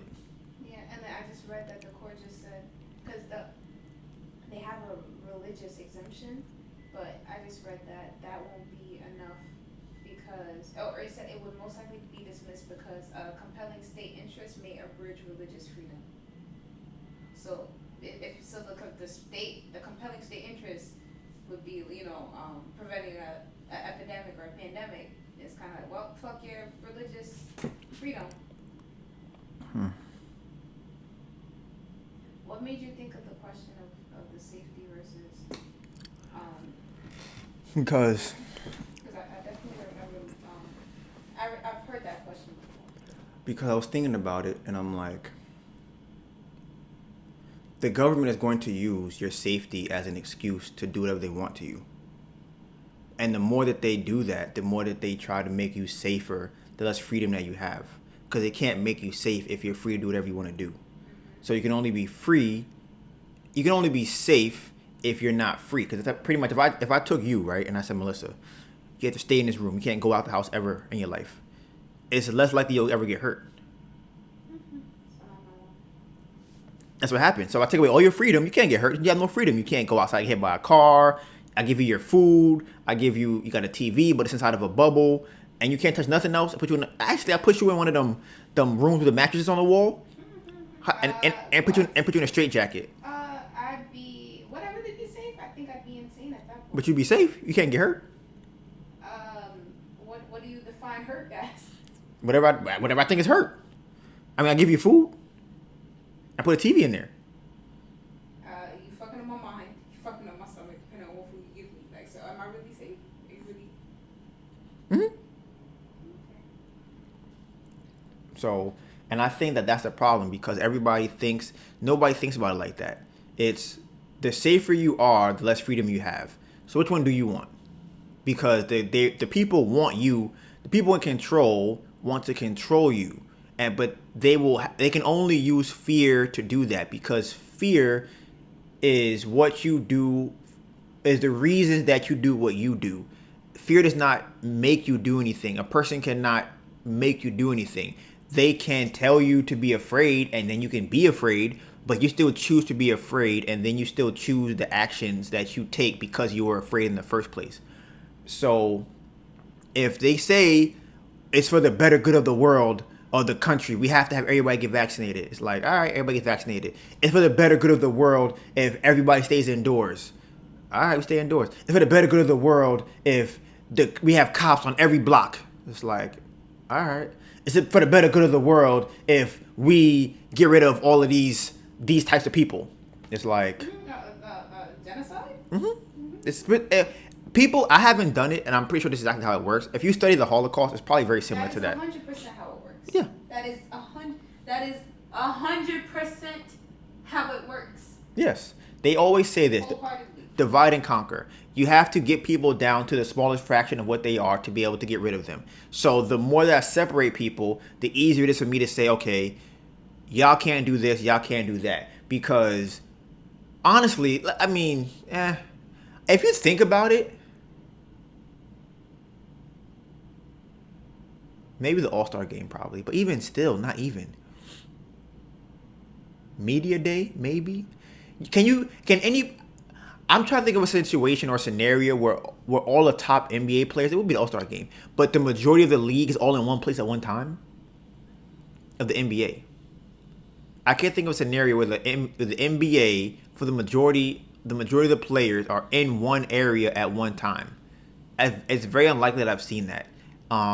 So if somebody wanted to get rid of all the NBA players, what would you do? Put them all in a bubble and then get rid of the bubble. Now you have no NBA players. It's that simple. And it's like I said, people don't think about this, which is fine because it's like it's not coming right now, but it's gonna come because why wouldn't it? Like, what is the reason that they would not do this? That's the question you should ask yourself. What is the reason that the government or whoever who's in charge wants you to be free? What's the reason? If you're not free and you do what they say, they make money off of you. If you are free, they can't make money off of you and they can't control you. Why would they want that? It makes zero sense that somebody who's in control would want you to have control. I can't see how that would work. So the people in charge want you to have less control. They're doing it very slowly. And one of the ways they're doing it is with money. And they are going to, honestly, so as talked about this earlier, right? The board is shifting. Every time, this is how I think that, and this is the deep theory that I've had, where the purpose of money, or maybe the fiat system, probably money, and I would say money because it happened before the fiat system. The purpose of money is to put all of the money into the people's hands who run the world. That's the purpose of it. It's an arbitrary thing that we use as an exchange to get goods and services. And if I use that to get goods and services, if I can take and control all of it, then I can have all the goods and services that I want, right? But they have to play a game to do it, because I believe that if they just stole it from you, it would be a lot harder. Or at least if they did it in your face, it would be a lot harder for them to do it, right? A lot of bitch tendencies. So what they do is they take a board, think of a chessboard, right? And they shake it up every couple of decades, right? And whenever they shake it up, as soon as you get your footing, right? As soon as you're like, oh, I'm about to start making some money, they shake the board up, right? And you're like, what the fuck? And I compare it to the Hunger Games. There's a scene in the Hunger Games, I think it might have been the third one, where every time there's like an hour goes past, like let's say 12 o'clock or 1 o'clock or something like that, a new thing would happen on the battlefield. Let's say at 12 o'clock it was a tsunami, at 2 o'clock it was burning rain or something like that, right? So you thinking like you good. Like, okay, at 12 o'clock it's a tsunami. I'm ready. I know what's happening at 12 o'clock, right? Or I know what's supposed to happen every hour. It's a tsunami. But then at 1 o'clock it's burning rain. And you're like, I wasn't prepared for this. Y'all didn't tell me it's burning rain. You're like, well, too bad. Burning rain. Get ready. Then 2 o'clock you're like, all right, burning rain. I got you. I'm ready. I got my umbrella to protect me from that. Now they got murderous dogs. And you're like, bruh, I didn't even plan for murderous dogs. Where did y'all come up with this? So that's how it's working in real life. Every time there's one of these depressions, every time there is, honestly, every time there's a depression, all it does at the end of it is make that gap, that financial gap, bigger and bigger. And I think it was set up to do that originally. I think the plan of money was to set up a system that slowly moves the money away from the people who have it and people who don't have it.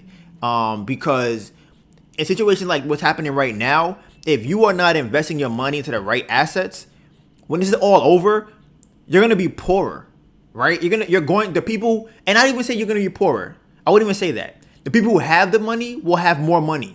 That's what's gonna end up happening. So, for example, Warren Buffett was actually upset about this because the government, and I kind of understand a little bit more now, the government bailed out a lot of companies over this whole situation that happened, right? Now, two things about this. People are probably like, well, that's great. We have to have that because who wouldn't want, we don't want,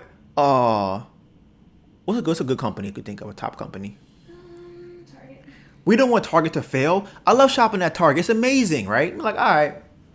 Now, so the government gives them money. Government loans them billions of dollars to survive this time period, right? Now, what usually happens with situations like that is the government buys percentages of that company. The government owns part of that company, right? Situations like this, people like Warren Buffett, who have hundreds of billions of dollars in cash sitting aside for times like this, they go out and they buy these companies up. And you know what that does?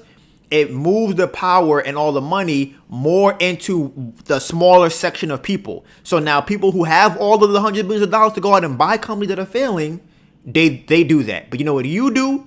You go and you buy a new iPhone. You go and you buy some new sneakers. You go and you buy some weed. And it's like, that's cool because you're thinking, well, the way it is now is how it's always going to be. That's fine. You think that. It's not. The way that it is now is not how it's always going to be. That's just how life works. It's gonna be a change, and I think the change is happening right now as we see it. We're gonna look back and be like, how did we get here? This is how we got here.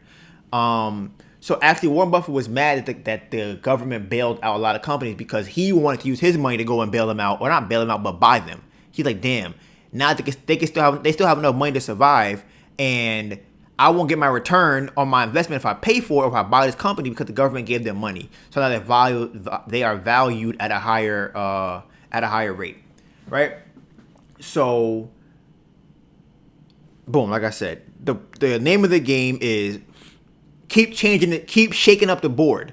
The more you shake up the board, the less money poor people and uneducated people have. The more you shake up the board, the more money the rich people and the educated people have, right? Now, the reason why I think that they are shaking up this whole board situation is because, and this is a theory, I don't know, this is what it looks like. They are trying to get rid of money itself, the idea of money, because money itself still has its own flaws in terms of the system of getting the money from the poor to the rich. There's still some inefficiencies there, right? So right now, what it seems like is the U.S. dollar is gonna become collapse, ain't shit. Or anything like that, right? Now, you may not understand what that means. So, let me give you an example of how that would be. I'm going to use Melissa as an example because, she's here. So,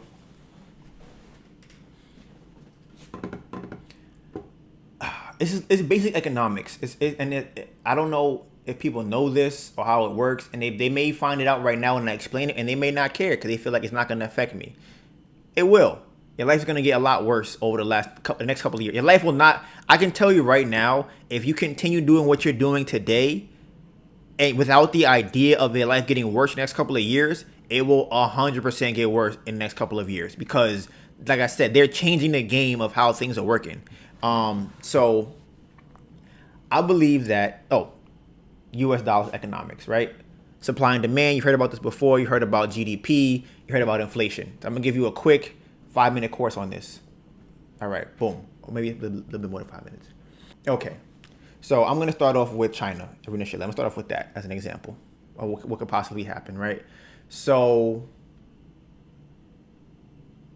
the world currency right now is U.S. dollars, right? The U.S. dollar is the world currency. Everybody can use that around the world, right? Can you Google this for me? How do world currencies work? Yeah, the dollar, I'm pretty sure, is the world currency. Okay, and then what exactly does that mean? A currency that is transacted internationally with no set borders. Yeah, I don't know what that means. Let me see what I can find. I guess they need something. They need something to equate everything to. Okay, that sounds right. Okay, but then. So whenever you go to another place, you would think like, okay, so this is worth 1/4 of a U.S. dollar, and then you'd kind of have that in your head. But then what if I live in another country? Like what if I go from China to Italy? They would match it up with the U.S. dollar equivalent, and then whatever the U.S. dollar equivalent is for Italy, that's how they would do it. I don't understand. Let's say you have five Chinese dollars or whatever, right? Mm-hmm. 5 Chinese dollars, this is arbitrary, is equal to $1 U.S. dollar. Mm-hmm. $1 U.S. dollar in Italy is equal to $10. Mm-hmm. So they would have to equate. First, they would have to do the 5 to the 1, and then they would do the 1 to the 5 instead of trying to go from 5 to whatever Italy is. Okay, so this is right. So that sounds very accurate. So it's the base everybody uses to base. It is the currency that everybody uses to base their currency off of. Another thing that I also learned is that because America has the U.S. dollar because America produces the U.S. dollar, which is the world currency, we have the ability to increase that amount of money. And other places can print money, but they cannot print more of the actual base of the money. Now, the reason this becomes a problem, this only becomes a problem if another country becomes the base of the economy, of the world economy. That's when it becomes a problem, right? Now, people may think that can't happen. It's impossible. The reason something like that would happen is if America is misusing the ability of having the world currency, other people will go, I don't like the way that you guys are going about printing money, which is what we've been doing, which is why people keep saying, oh, just print more money. People are homeless. Print more money. We have cancer. Print more money. The money that we have is supposed to be connected to the GDP, which is the gross domestic product. And that means the amount of goods and services that us as a country produce in its entirety. So if if the whole country produces $100, then we are worth $100. That's what we are worth as a country, right? Now, if I start printing thousands of dollars and I'm only worth $100, how am I going to pay you the money that I lent you if I'm not worth that much money? What's going to happen? I'm going to go into debt, which is, not going to go into debt. I'm already in debt when I lend you that money. But now what happens is people go, I can't trust y'all. Why? Y'all just print money whenever you feel like printing money. Y'all don't even, because it's okay to do if the U.S. economy is the strongest economy financially. It's more okay to do that. However, China has been getting a lot closer. I don't know what they are in GDP compared to us, but I would assume it might be higher. Can you look that up? Which one is higher? Has a higher GDP. But they have been doing a lot better financially. The technology is getting a lot better. They have more people there, so they can predict will be. And a lot of things that we get from them. So people think about this whole debt situation that we owe China money, right? Now, I used to think, well, we have a military, so what they gonna do about it? Who cares? We have guns and missiles and stuff. We're the strongest military in the world. They gonna do what we say, right? Now, The problem with that theory is a war with China would be somewhat similar to a Cold War because we don't produce as much stuff here in America. So if I want to get an iPhone, and this is what We still have a higher GDP by 7 trillion than China. Okay, so $7 trillion, right? Now, if we decide to keep printing money that we don't have, that I would assume that value that we have or GDP that we produce would not be as beneficial. It won't be. It's a similar example I gave earlier when I said that we're worth $100, but we're loaning out $1,000 and we can't pay it back. If we start loaning out trillions of dollars to America, but we are not producing that money because we're under lockdown, then our GDP will become smaller compared to China. They will have a higher GDP than we do, right? Now, the reason why I say this becomes a problem is because this is how inflation happens. People don't understand inflation because it's kind of like a magical term. It's like, oh, where does it come from? I don't really see it. I don't experience it. I don't feel it, but I know it's there, right? So if China decides to go tomorrow, you know what? Y'all print a lot of money over there, and y'all ain't really making anything. Like the money y'all make is supposed to be connected to the money y'all print is supposed to be connected to what y'all make and how much y'all produce. But y'all ain't doing either one of those things. So you know what? I am going to have to charge you guys more because you guys are printing way too much money, right? So I need to get more of these dollars that y'all are printing because you guys are making the value of them go down because you're printing so much of the dollars. Does that make sense? If I'm saying it to you, what part does it make sense? I want them to understand what I'm saying. I feel like it's very wordy. Okay, so what would you say? Or I mean, what part? What do you think I should repeat? Say it one more time. The more money that we print, the less valuable the money is that we print because there's more of it in circulation. Okay, and then how would China present that in a way for them to benefit from that? Okay, so for China to benefit from that, they would increase the prices of their product because the dollar bill is worth less money. Okay, see, that makes sense. Okay, so if the dollar bill was, let's say a dollar bill is worth $1, right? Let's just say that. I think I'm trying to use that as an example. If the U.S. prints a bunch of dollar bills, and remember, the dollar is connected to how much we produce. So if we're producing 70 cents, it makes sense? You started adding more words. Okay, so I got to start over. If we're producing 70 cents as a country, right, per dollar, right, then when somebody else gets $1 from us, it's not really worth $1. It's worth 70 cents because we're not producing $1 worth of value to that money. Okay. So for another country to actually get that actual dollar amount, they have to charge more. Okay. Where do you get that dollar amount from then? What do you mean? Because if it varies, yeah, the dollar is worth less. Oh, it's based off of the GDP. Mm-hmm. Okay. Right. So we have the dollar is $1 in my hand. I can buy things for $1 with it. But if it's tied to the country's amount that they make, and you're not making enough to provide this dollar, then it's not really worth that. Yeah. But it's still a dollar bill.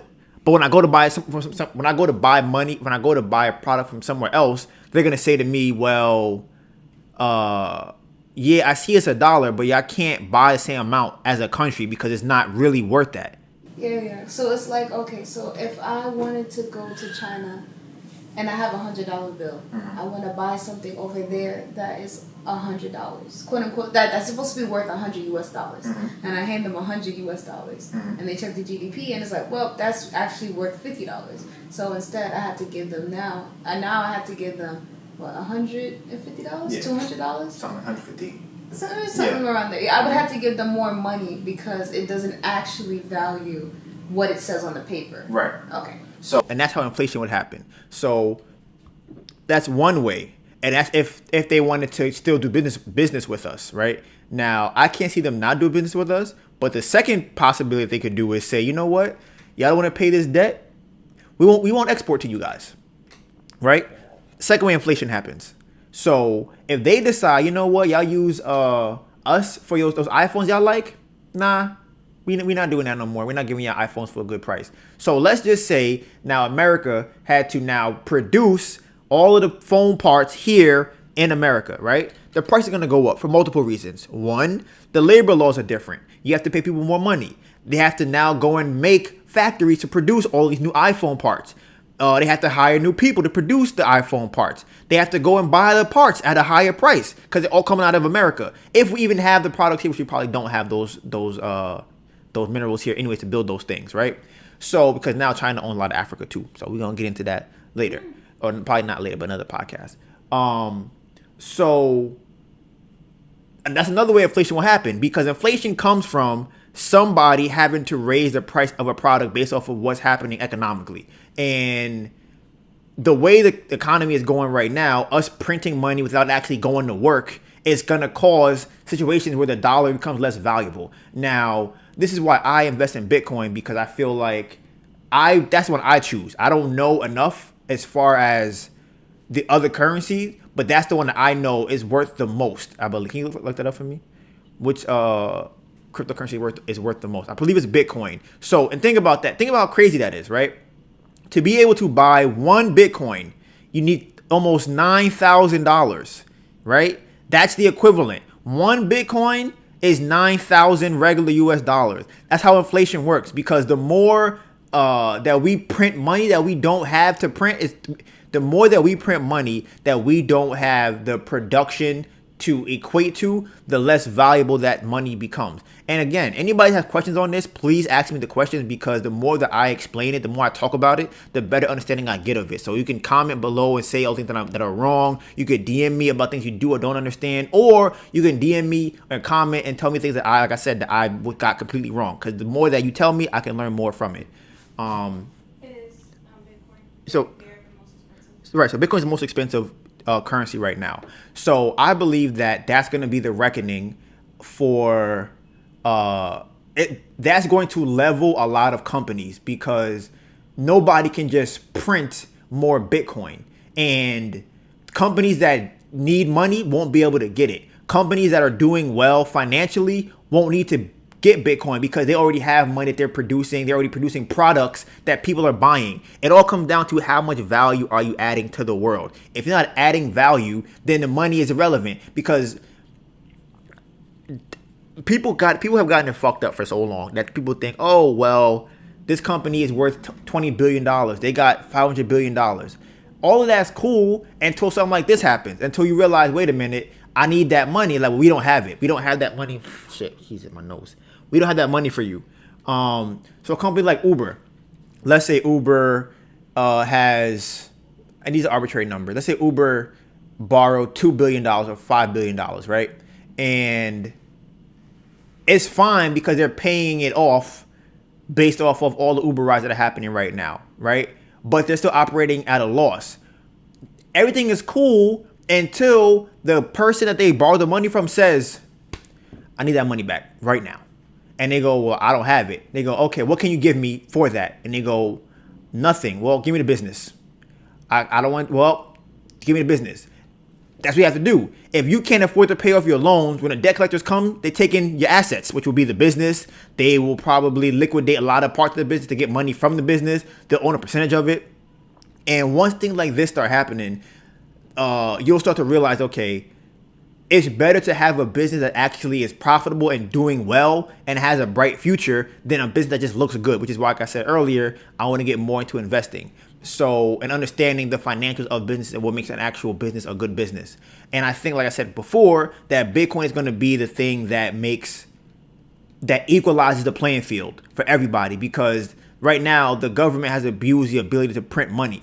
And when you have a finite amount of money, then the actual prices equated to things will be more realistic, because it's like, damn, how valuable is your company if there's only 100 Bitcoins out there?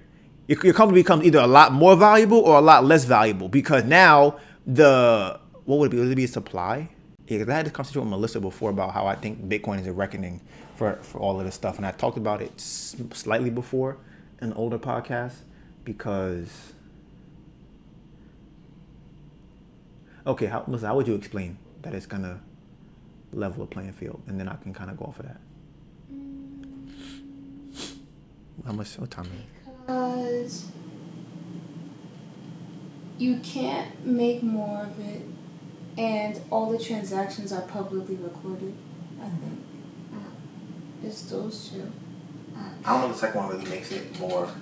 Because with the fiat currency, it's what you were saying. The fiat currency, since you could just make money out of thin air, if that's how they're able to bail out companies. But there wouldn't be any bailouts with the cryptocurrency. So that would. That's what I was. That part I agree with. That's what I was saying before. And like I said, I think the companies that need bailouts would just fail, and that would then force companies to only have to. They would only grow depending on how well they're actually doing as a company, as opposed to how well somebody speculates them to do. Because it's and then that's what share prices and stuff. Yeah. So right, the share price is the speculation of the company, not the actual price of what it's worth. So if all the companies knew that I can't just go to the bank and get money from them, they would operate a lot differently. They would have to operate under the guise of, this company has to be a good, valuable, profitable company. Otherwise, we can't run it. I can't just go and borrow $500 million because ain't nobody got it to give me. So I need to go and build it slowly, brick by brick. Now, it would take longer to build an economy that way, but you can guarantee the economy will be so much stronger because there's no holes in it. If you're building it up like that, where you're like, okay, which is what me and Melissa are doing right now. We want to build it so we are starting off profitable. We don't want to build it where we're like, all right, if somebody loans me $100,000 right now, oh, excuse me, but all I have is expenses and no money coming in. The company's not a good company. Like that's not the kind of company that I want to build. I want to build a company that when I first start selling my first shirt, my first cookbook, the first album, or the fitness book, whatever we selling, anything that we selling like that, I want it to be, we make it for $5, we sell it for $10. We made money off the first transaction. That's what I want it to be like. And then we just multiply that and do that more. Excuse me. And then if we borrow money based off how much money we're making regularly. So it's like, okay, I know that over the next 5 months, I'm going to make $100 a month so that I can borrow the money I'm going to make in the future today. But companies are borrowing money that they have no idea how they're going to get back. And then when they don't get it back, they ask the government, I need more money. And it just keeps going. And it's all this cycle is fine until it comes to a point where now the government has to give everybody money. And now it becomes a problem. So that's just my little economic thing for right now. I'm trying to think. What else was it? Again, like I said, I need to get out of this freaking business, because like I said, it's all these Lyfts and Ubers and Doordashes, and I think Lyft is probably profitable, but a lot of them are not profitable, and they lose money on every transaction. Like, it's an example of how that. This is the model that we've been looking at for the last, I don't know, 15 years or so. Companies are paying for you to use their site, and they're hoping that by the time they get to, let's say in Facebook's case, 100 million users will make them profitable. And that's what they're going off of. So Uber feels like, okay, if we can dominate the whole entire industry by borrowing enough money to wipe everybody else out, then everybody will have to only use us, and then we can make money. We don't want to actually have a good company. We just want to make sure that we have the most money so that we can do the most things, and we're the most known. We can have the most billboards, the most cars, everything else.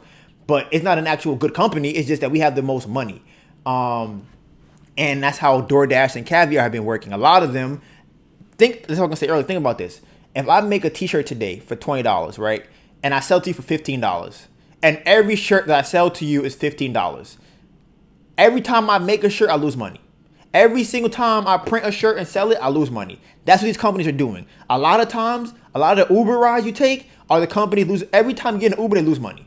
Now, what kind of business would that be? If I ask you, do you want to start a business where every time you sell a product, you lose money? You would say, no, that's crazy. But their goal is, okay, well, if everybody wears my shirt and nobody wears nobody else's shirt, then I can finally raise the price of my product, and then I'll make money. They're doing it backwards. They're doing the whole shit backwards. They're like, I think the price should only increase when you add new products to it. That's when you should increase the price. When it becomes more valuable, you increase the price. You don't go backwards. You don't charge nothing for your product and then hopefully pray everybody uses it so you can charge more. But like I said, this is what the company that I work for do. So I'm trying to get out of these businesses before it gets to that point where they are paying me so little to make money for themselves. They're paying me $3-4 because they can't make money by paying me $10. So they have to pay me so much less.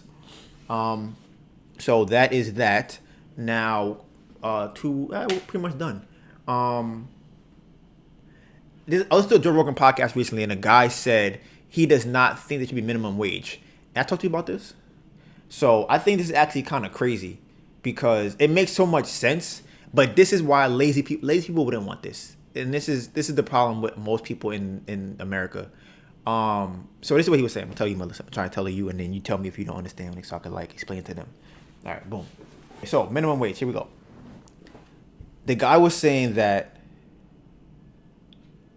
if I only add $5 of value to the company, why do I have to pay them $15?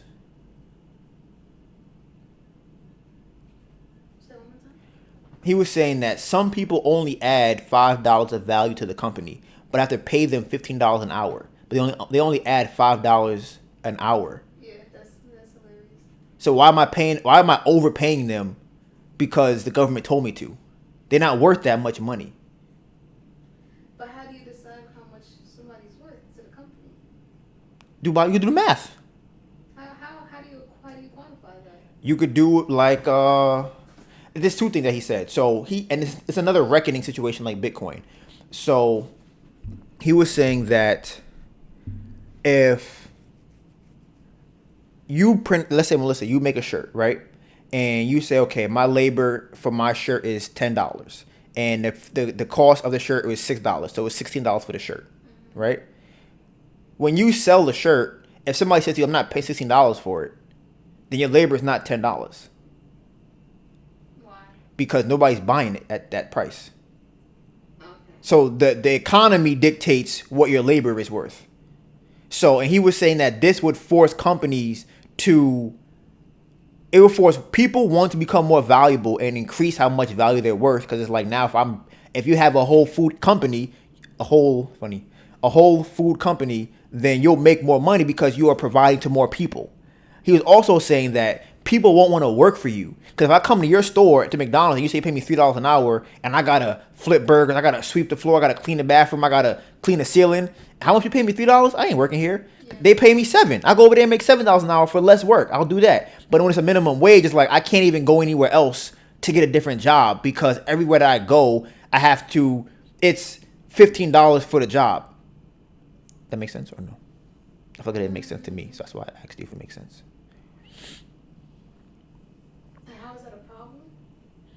So he was saying it's a problem for the companies because they are forced to pay people that are not worth that much money. That's one. Two, he says it's a problem for the people because the people don't look to become more valuable because they already get paid $15 an hour. Then he said another reason is that a lot of companies get away with paying somebody $15 an hour even though they may be worth more than that. So now I only have to pay you $15. What? Because you can still choose to pay more than that. You can choose to, but I don't have to. So for what happened, if the minimum wage is lower, then you could choose to pay them $3 an hour. What do you mean? It's the same. Wait, I don't understand. With the people that are being undervalued. So if because you're saying, well, now they only have to pay you $15 an hour. But if the minimum wage was lower, then they would only have to pay them the lower amount. There's no minimum wage, not lower. What do you mean? You said the minimum wage was lower. There is no minimum wage. What do you mean? The example that you just gave me said if the minimum wage was lower. But in my scenario, there is no lower minimum wage. There just is no minimum wage at all.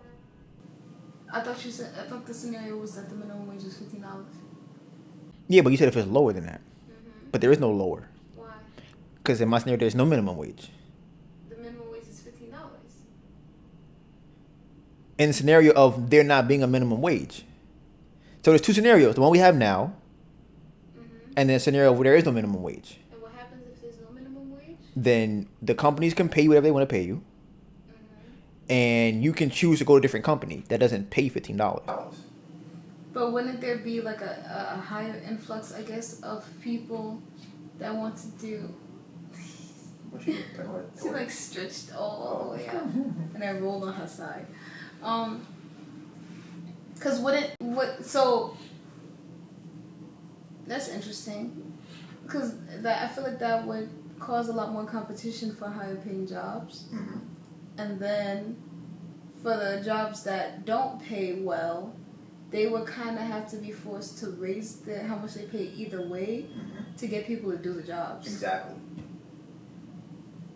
But when you put a cap on it, now it's like all I have to do is pay $15 an hour. Because the difference is that, like you said, competition. Because if I'm going to Starbucks, right, and they pay me the minimum wage is 15 or whatever it is, but they pay me 17. So people want to work there more because they have a higher paying wage. But if I knew that McDonald's paid me $20 an hour, I would go work at McDonald's. I'm not working at Starbucks. And on the flip side too, if you're working at Starbucks and they want you to deep clean and they want you to put your hand in the toilet to personally plunge it and all that stuff, and you know that if you work at McDonald's, all you have to do is like wave at the customer, and you get paid $15. Some people might prioritize the doing less work for the 15 as opposed to doing more work to get paid $2 extra. Yeah. Hello? Nefe. Yeah. I'm on a podcast right now. I want to ask you a question. I wasn't sure. No questions because you won't bring me on the podcast. You come on whenever you want to come on. I already told you I want to come on. So, you won't schedule me to come on. So you want to come on next week? Oh, it has to be on a Tuesday? Yes. I had to get a Tuesday off. When I had a Tuesday off, you didn't say nothing. Listen, any Tuesday that you want to come, you could just say I'm coming. I'm like, all right. Cool. Fine. Where are you right now? I'm getting off of work. Oh my God, my aunt's calling me. Give me 1 second. Oh jeez.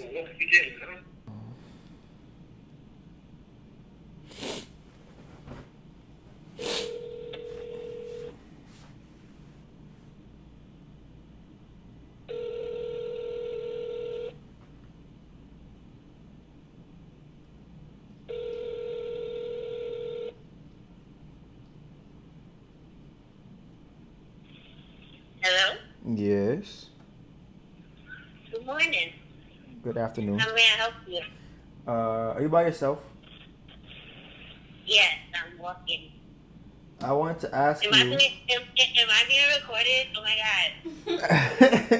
God. You are being recorded. I don't know if you want to me to leave it in or not, but I'm still on a podcast.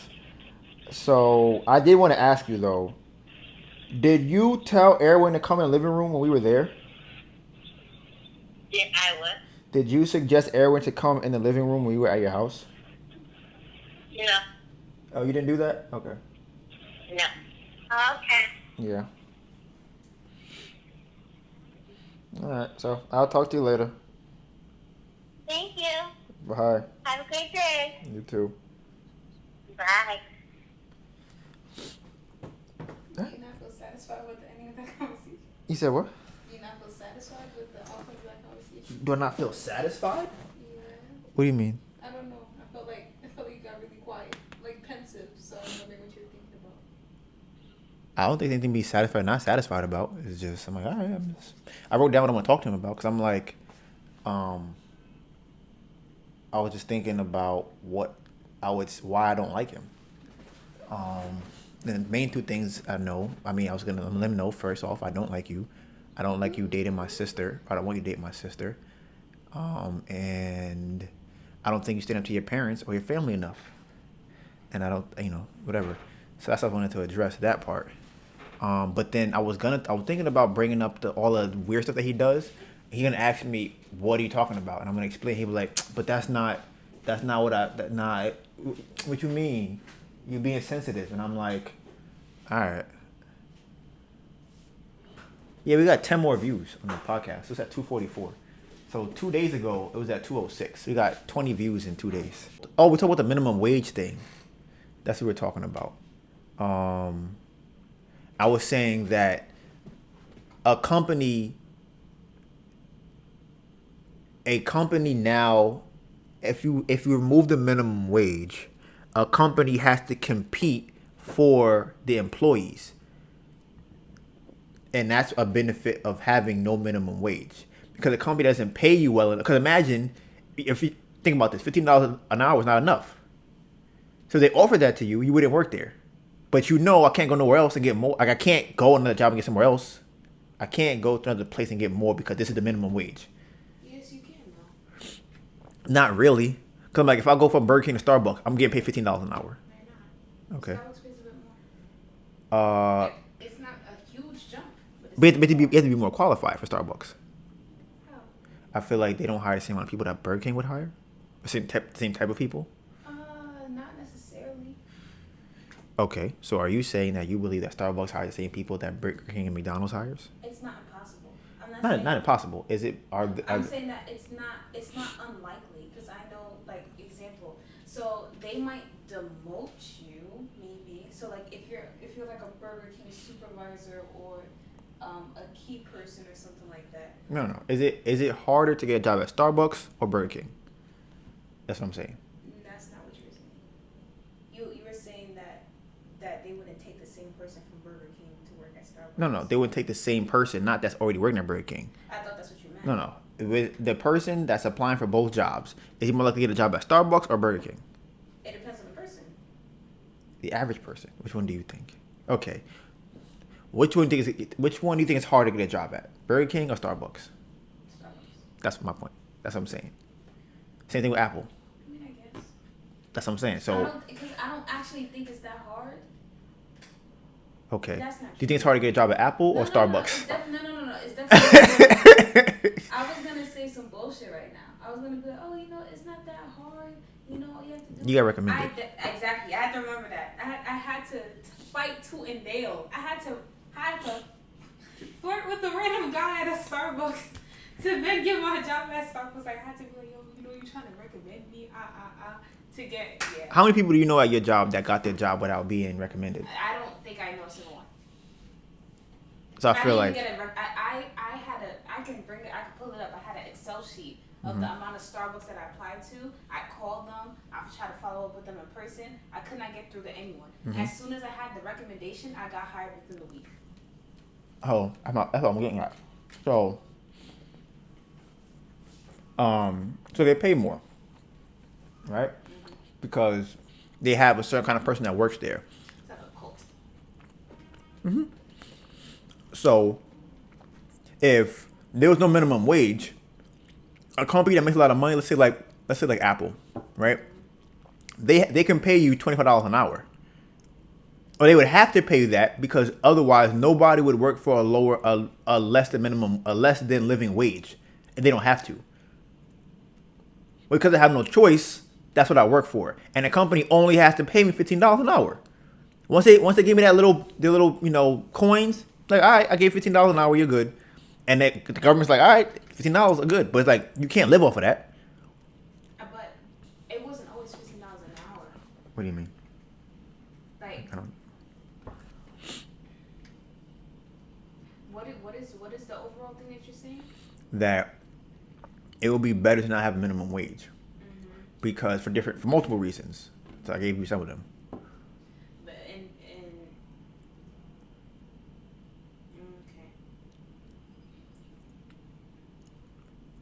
Because right now, we more so compete to work at these companies for minimum wage. You disagree?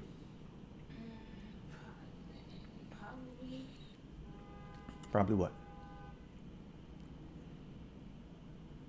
You mean like doing the bare minimum? And what do you mean? Because you can. Well, first, minimum wage. I don't know. Does New York have the highest minimum wage in the country? I don't think so. I don't think it is. I don't even think all of New York has a minimum wage of $15. I think it's just New York City. Might be.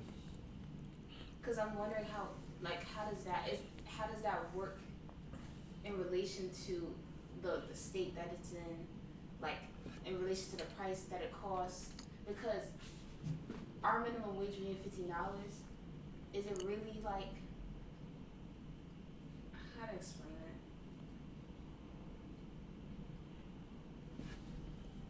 it? Just because I can't get it out. I'll probably talk to you about it afterwards. What? Why? What? Oh, because I want to make the podcast more. You were asking. What? Come on. I'm asking you a question. Okay.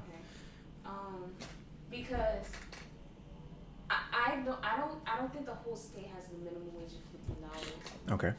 I think only New York City has a minimum wage of $15, and that's because we have so much tourists and stuff. So that just makes things here more expensive in general. So that's why we have a higher minimum wage relative to the rest of the country. But our stuff is more expensive here too.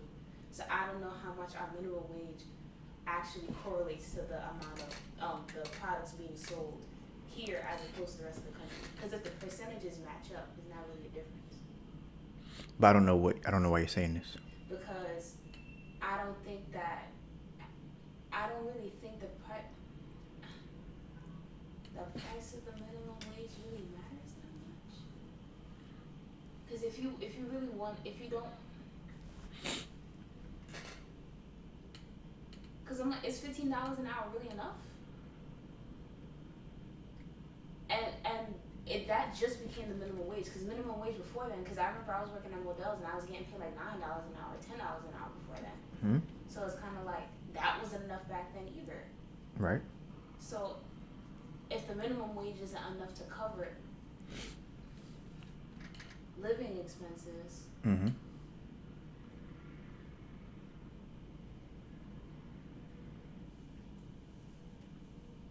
because there's something that's not click. I just don't know I don't know how to word it. What are you saying? What do you think? I don't know what, like, you're not, like, what is your conclusion? That, what is yours?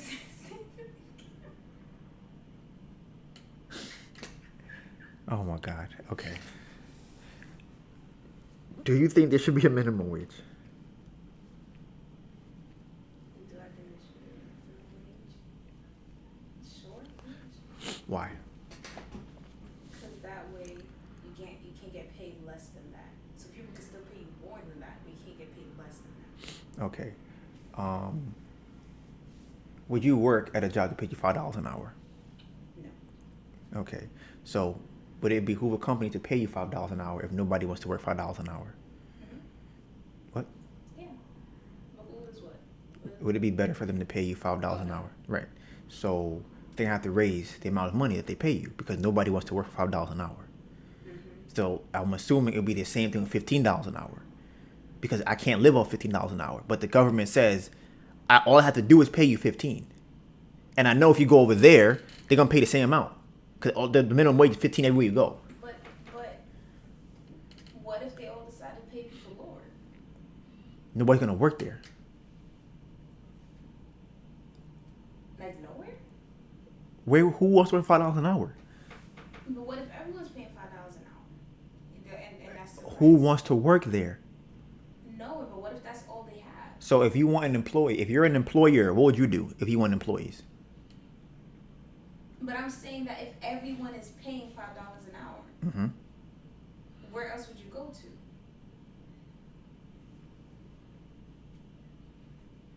The person that's paying me more than $5 an hour? But I'm saying everyone is paying $5. But everybody wouldn't pay $5 an hour because everybody has it. Depending on the company, they have the ability to pay more than that. Mm-hmm. So right now, well, your scenario is $15 an hour. Your scenario is the minimum wage. What if everybody's paying a minimum amount? That's minimum wage. Okay. If the government is saying But that's the same thing that's happening now. That's why I don't understand really the difference, because you don't have to settle for $15 an hour. You can still do the work or whatever you need to do now Mhm. to get to a job that pays more than that now, because there are jobs that pay more than that. mm-hmm. So it's like the same thing.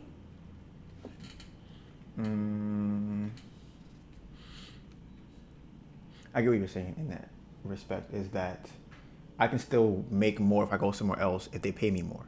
Yeah, it's the same. Like companies. So example, when the minimum wage, because at Starbucks they were paying supervisors. I think when I became a supervisor, I started getting paid like $15 an hour, and that's like $4 more than I was getting paid before. But then minimum wage jumped up to $15, so they had to increase my pay to $18, because that's like an entry level pay, and I'm supposed to be above, quote unquote, above people. So yeah, companies can still pay more than the minimum wage if they want to. Yeah, in both scenarios. Yeah, I think that is true. I think that part is true. Let me think about it.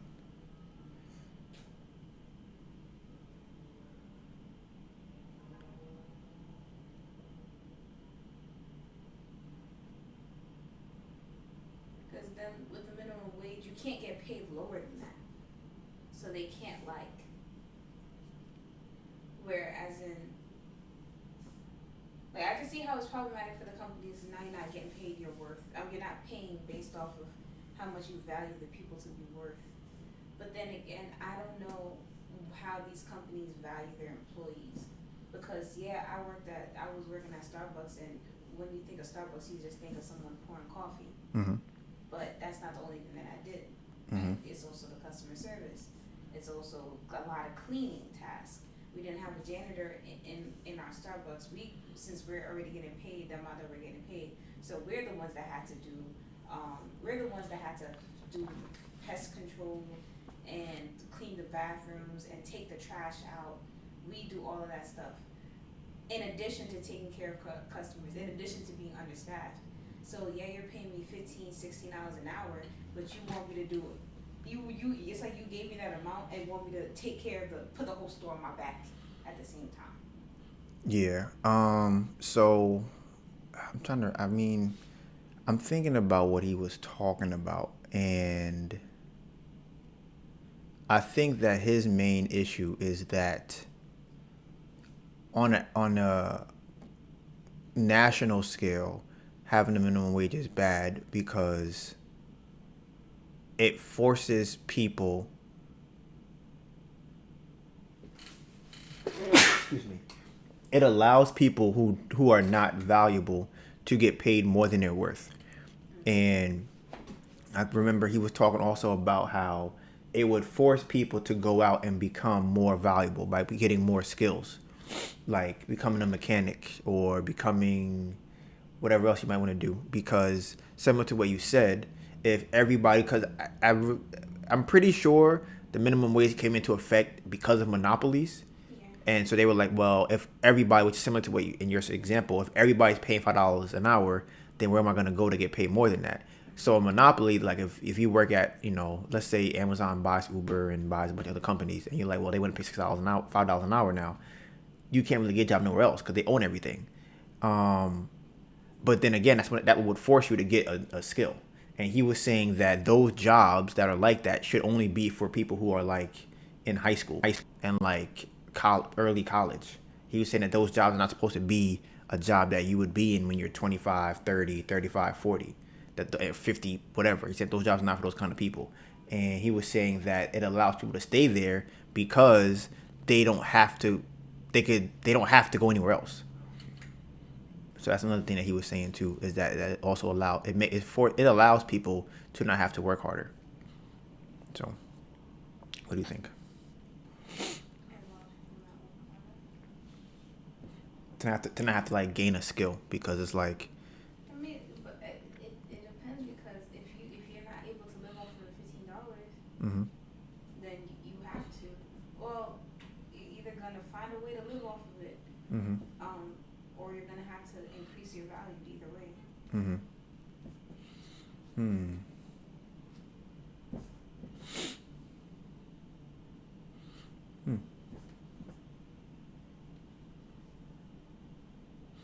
Yeah, I'm listening to that again because I'm like, there's a gap somewhere, and I want to figure out what that gap is, because, like I said, he gave different examples. One of them was that competition allows companies to charge more, to pay more for employees, but it also allows them to pay less. So you wouldn't have a person that gets paid that only prints paper to get paid $15 an hour because they don't need it. He might have also been talking about the redistribution of that money and where else it would go, and it would benefit the company and benefit the economy. He might have been talking about that also.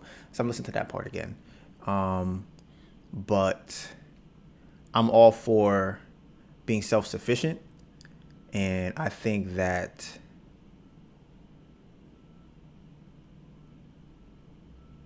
I'm wondering, because you're saying that they would pay $5 an hour, but at the end of the day, they still need employees. But it's like, example. So last year there was Postmates, Caviar, Uber, and Doordash, right? Mm-hmm. Now you have Postmates and Uber in one, so that's only one company. And now Doordash and Caviar are one, so now that's two companies. So it's kind of like, instead of you having the option to go to 4 different people that are paying a variety of 4 different wages, it'll be like Postmates only main competitor. Uber's only main competitor is now Doordash. So if Doordash, all they have to do is pay more than Doordash, or or if they want, they can both pay people the same price. So Doordash will pay $5 per order, and Uber would pay people $5, and you would have an understanding that this industry, you are only worth $5. Funny enough, it's kind of what's happening now. Funny. That's definitely kind of what's happening right now, in a sense, without the tips. So you would already have the expectations. There's no higher to go to. Bruh. Why? That would be wild. I feel like they couldn't let that happen. If Uber bought DoorDash, they could do it.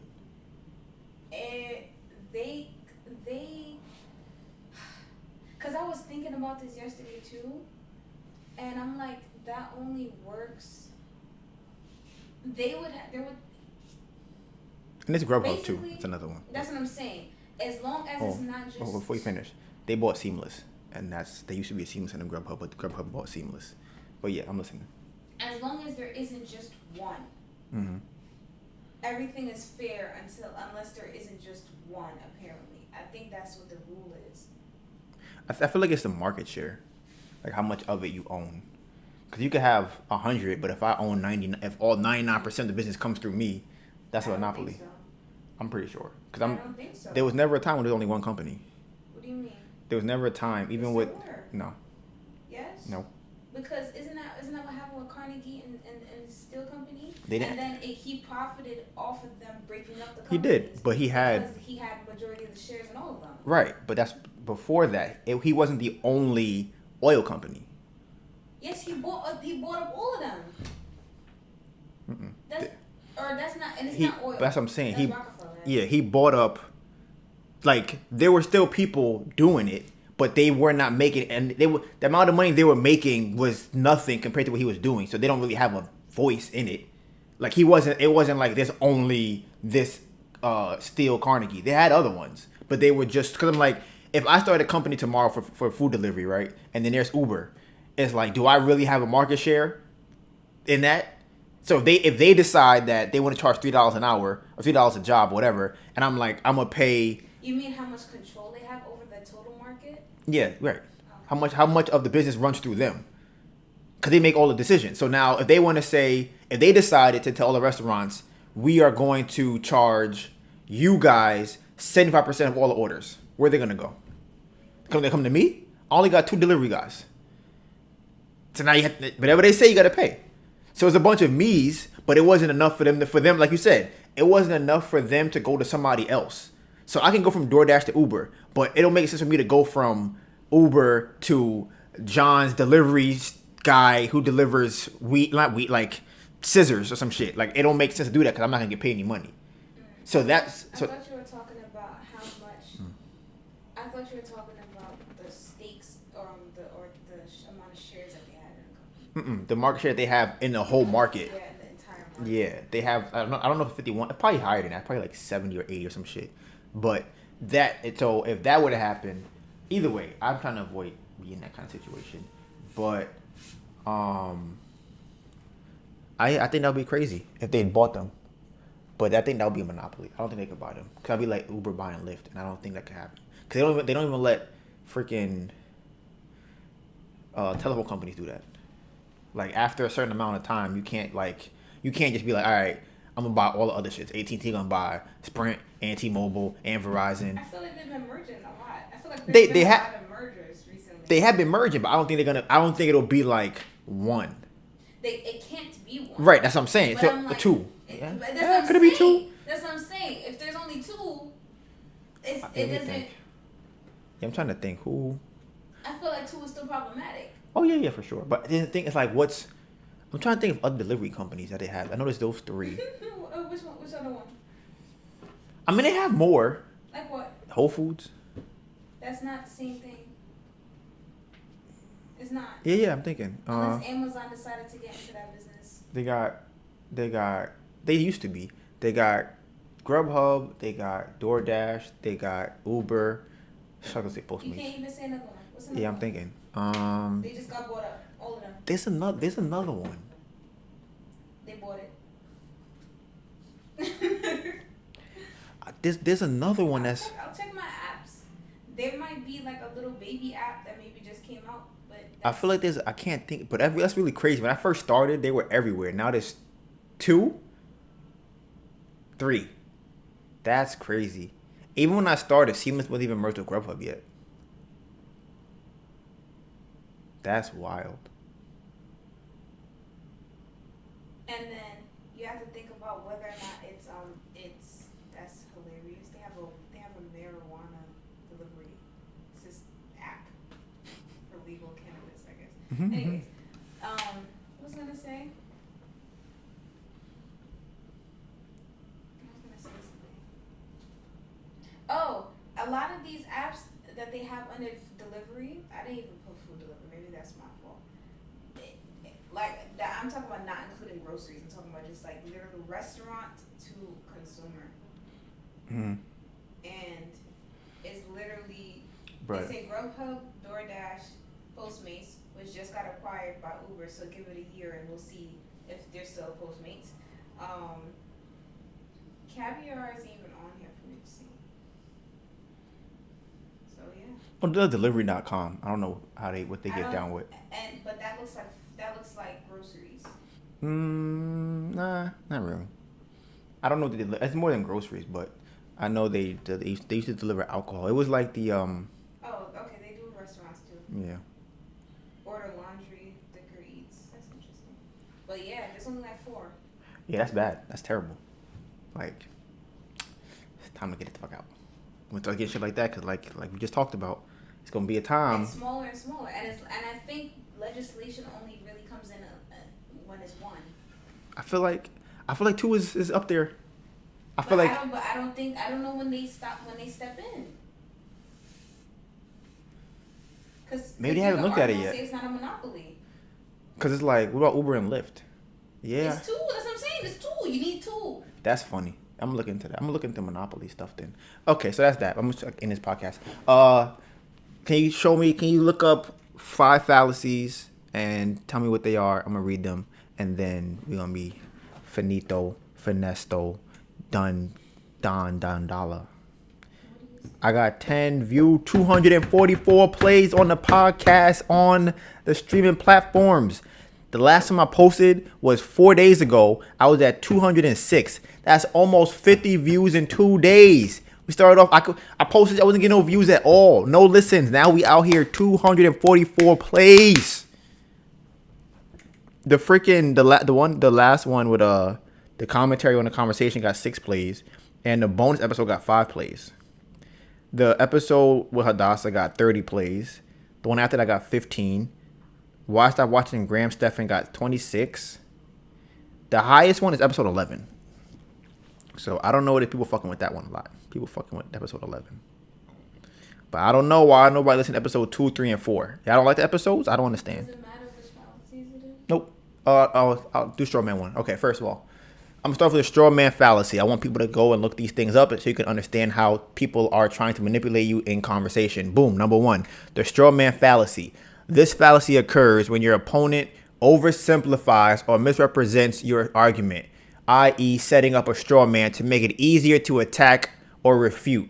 Instead of fully addressing your actual argument, speakers relying on this fallacy present a superficially similar but ultimately not equal version of your real stance, helping them create the illusion of easily defeating you. Here's an example of that. John, I think we should hire someone to redesign our website. Lola, you're saying we should throw our money away on external resources instead of building up our in-house design team? That's going to hurt our company in the long run. That shit threw me off. I'm reading it again. Yeah, I'm like, okay. when did I say that? So John says, this is called the straw man fallacy. John says, I think we should hire someone to redesign our website. Lola responds, you're saying we should throw our money away on external resources instead of building up our in-house design team? That's going to hurt our company in the long run, John. Straw man fallacy. So, all right. Listen, bitch. All right, what's another one? Well, I need the bandwagon. The red herring. Okay. It was 3 of them, I think I put on there. No, just 2. Red herring, okay.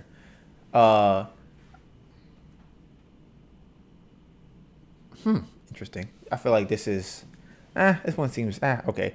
This is called the bandwagon fallacy. Just because a significant population of people believe a proposition is true doesn't automatically make it true. Popularity alone is not enough to validate an argument, though it's often used as a standalone justification of validity. Arguments in this style do not take into account whether or not the population validating the argument is actually qualified to do so, or if contrary evidence exists. This is literally what conspiracy theories are. People feel like the popular opinion is that mainstream media is truthful. And because a lot of people think it, other people think that is true. But yes. Can you go down? I'm just gonna skip past that one. Oh. Hey, give me some spicy ones. Ooh, what's the Texas one? That seems spicy.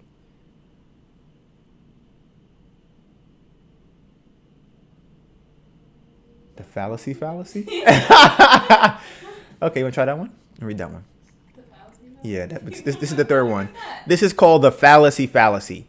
Here's something vital to keep in mind when sniffing out fallacies. Just because someone's argument relies on a fallacy doesn't necessarily mean that their claim is inherently untrue. Making a fallacy-riddled claim doesn't automatically invalidate the premise of the argument. It just means the argument doesn't actually validate their premise. In other words, the argument sucks, but they aren't necessarily wrong. An example. John's argument in favor of redesigning the company's website clearly relied heavily on cherry-picked statistics in support of his claim. So Lola decided that redesigning the website must not be a good decision. Okay, scroll down. Okay, go back up. Oh, no. Yeah. John's argument in favor of... Do you understand this one? Just cherry picking is probably the fallacy that Oh, yeah. Okay. So that's 3. We're going to do 2 more. I feel like the red herring one is like... it's similar to the straw man. Yeah. So, maybe cherry picking is that like he specifically picked. Yeah, that's what I think for sure. He's like, oh yeah, that look what this one said. This one said it's right, so that must be true. Well, what's that one? The correlation causation. Oh, I like that one. That sounds real spicy. All right, number 7. It's number 4, but on this list is number 7. The correlation causation fallacy. If 2 things appear to be correlated, this doesn't necessarily indicate that one of those things irrefutably caused the other thing. This is interesting. This is similar to what happened with that guy on the phone. This might seem like an obvious fallacy to spot, but it can be challenging to catch in practice, particularly when you really want to find a correlation between 2 points of data to prove your point. Okay, here we go. Here's an example of that. Our blog views were down in April. We also changed the color of our blog header in April. This means that changing the color of the blog header led to less views in April. Ooh, that's deep. That one's deep. I feel like I have a problem with this one, and I don't know if that's because Recognizing that's what you do. I think so. I feel like this one is hard to like they said, it's kind of hard because how do you know? Unless you have the direct link, you don't know if that's true or not. All you can do is speculate. And that's the same thing with conspiracy theories as well. Because it's like, I think we were watching something yesterday and it was saying that if a big event happened, you expect it to have a big causation, and that's not necessarily true. Yeah, facts. Cause there could be a conspiracy where like my cup fell over. I ain't say like the aliens knocked it over. I just had bumped my leg on the table. All right, the last one's gonna be the red herring fallacy. The camera's about to die. Okay, we're gonna finish this up. We about to get up out of here, man. I'm tired. My cat's tired. My girlfriend's tired, and she's hungry. Everybody here is tired. And Kelly dropped This was a fun podcast. Kelly Stamps. You know, to watch her videos, and I feel like listen here. Listen, let me tell you something. All right, I fuck with Kelly Stamps. I'm gonna tell you. They said no, you don't. No, the fuck you don't fuck with her. The red herring fallacy.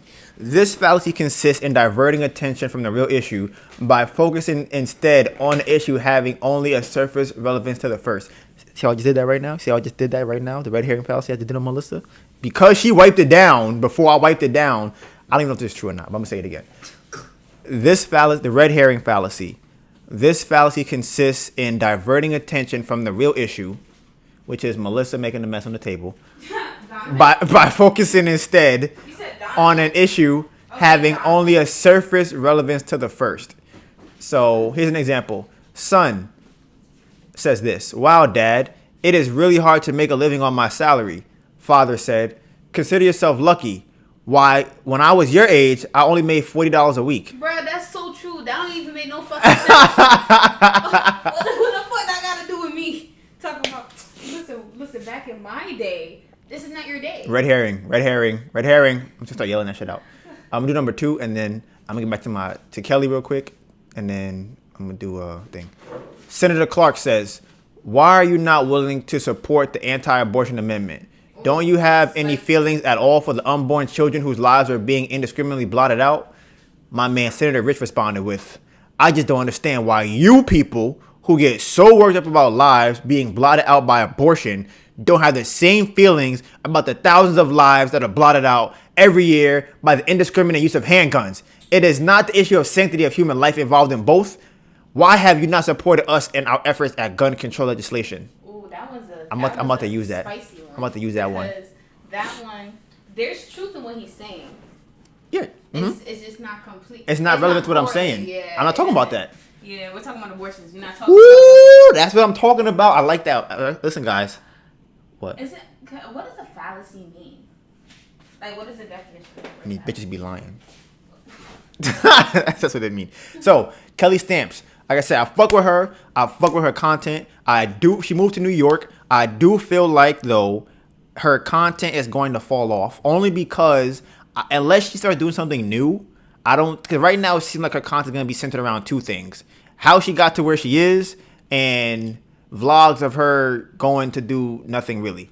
Damn, I mean, it don't be doing nothing. It don't even be like she be getting tiramisu. that shit not cool. Listen, here's her thing, right? Her production is amazing. I think that her ability to make a story, the ability to pick music, the ability to edit the way she does, to think of the content that she does is phenomenal.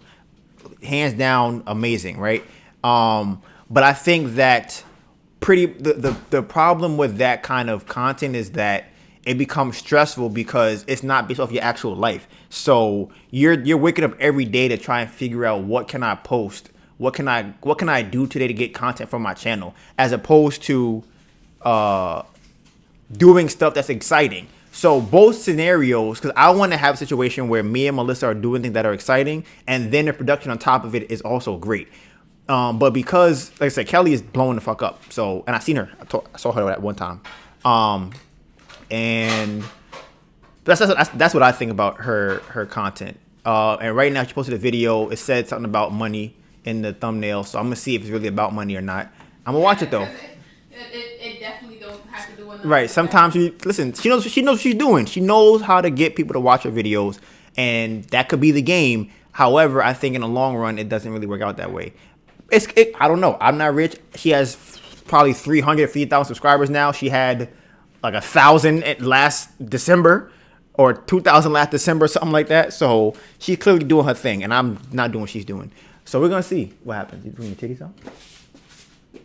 So that's that. And today is July 21st, Tuesday. It's 5:26 p.m. We are pretty much done with this episode, and you can find the projects. Listen, like I said before, we have food, the Bamboo Project _food. What are you doing? Food. Right? And listen, we're in talks trying to figure out meal plans. So yeah, if you guys want to try a starter electric meal plan, there's talks about that. There's talks about the delivery process. Maybe might right. be Listen, I'm tired of this whole working for this people doing monopolies and shit. I want to have a monopoly. I want to be that great. I don't got time to be worrying about somebody trying to pay me $2 an hour. It's not gonna happen. $2 a delivery. And right now, I'm also working on revamping the Bamboo Project food page. So there's going to be a lot of interesting information that can really kind of transform your life, pretty much, on the Bamboo Project food page. Like, this shit is mind-blowing to me, looking up the information. So right. So the Bamboo Project _food, that's the Instagram. You can find the Bamboo Project _clothing. You're going to see us start. I would like to have one piece of clothing made every week. That would be ideal. And right now, you can just see us growing. That's mad easy. I think it is easy I too. made this shit in like a couple hours. Listen, don't tell me that. You tell me it's not easy. I'm gonna be like, Melissa, why you didn't make 3 shirts then? All right, that's what I'm gonna say. I'm gonna be like, it's so easy. Then why I'm only having 1 shirt? But again, and honestly, I think the shirt laid real nice on me too. My chest is mad small, but if I had a bigger chest like I used to, then this would be not nice. But the material and the way it lays, fire. Like I said, but we gonna have some fire shit. Listen. And listen, y'all have not heard Melissa's song. Like only a couple of people have heard it. Honestly, here's the thing: if you want to hear Melissa's song, DM the music page. We'll send you a snippet of the song, and you can see what we're working with on that. And for our listeners, for fun, you can go check out our website, the Bamboo Projects with an S.com. You can see me giving people that work some pictures I have of me getting buckets. We got some food pictures. We haven't touched it or worked on it, but now since people about to change the game and flip the board, I got to get ready. So we got to get that up and running so we can get this bag. So, Bamboo Project.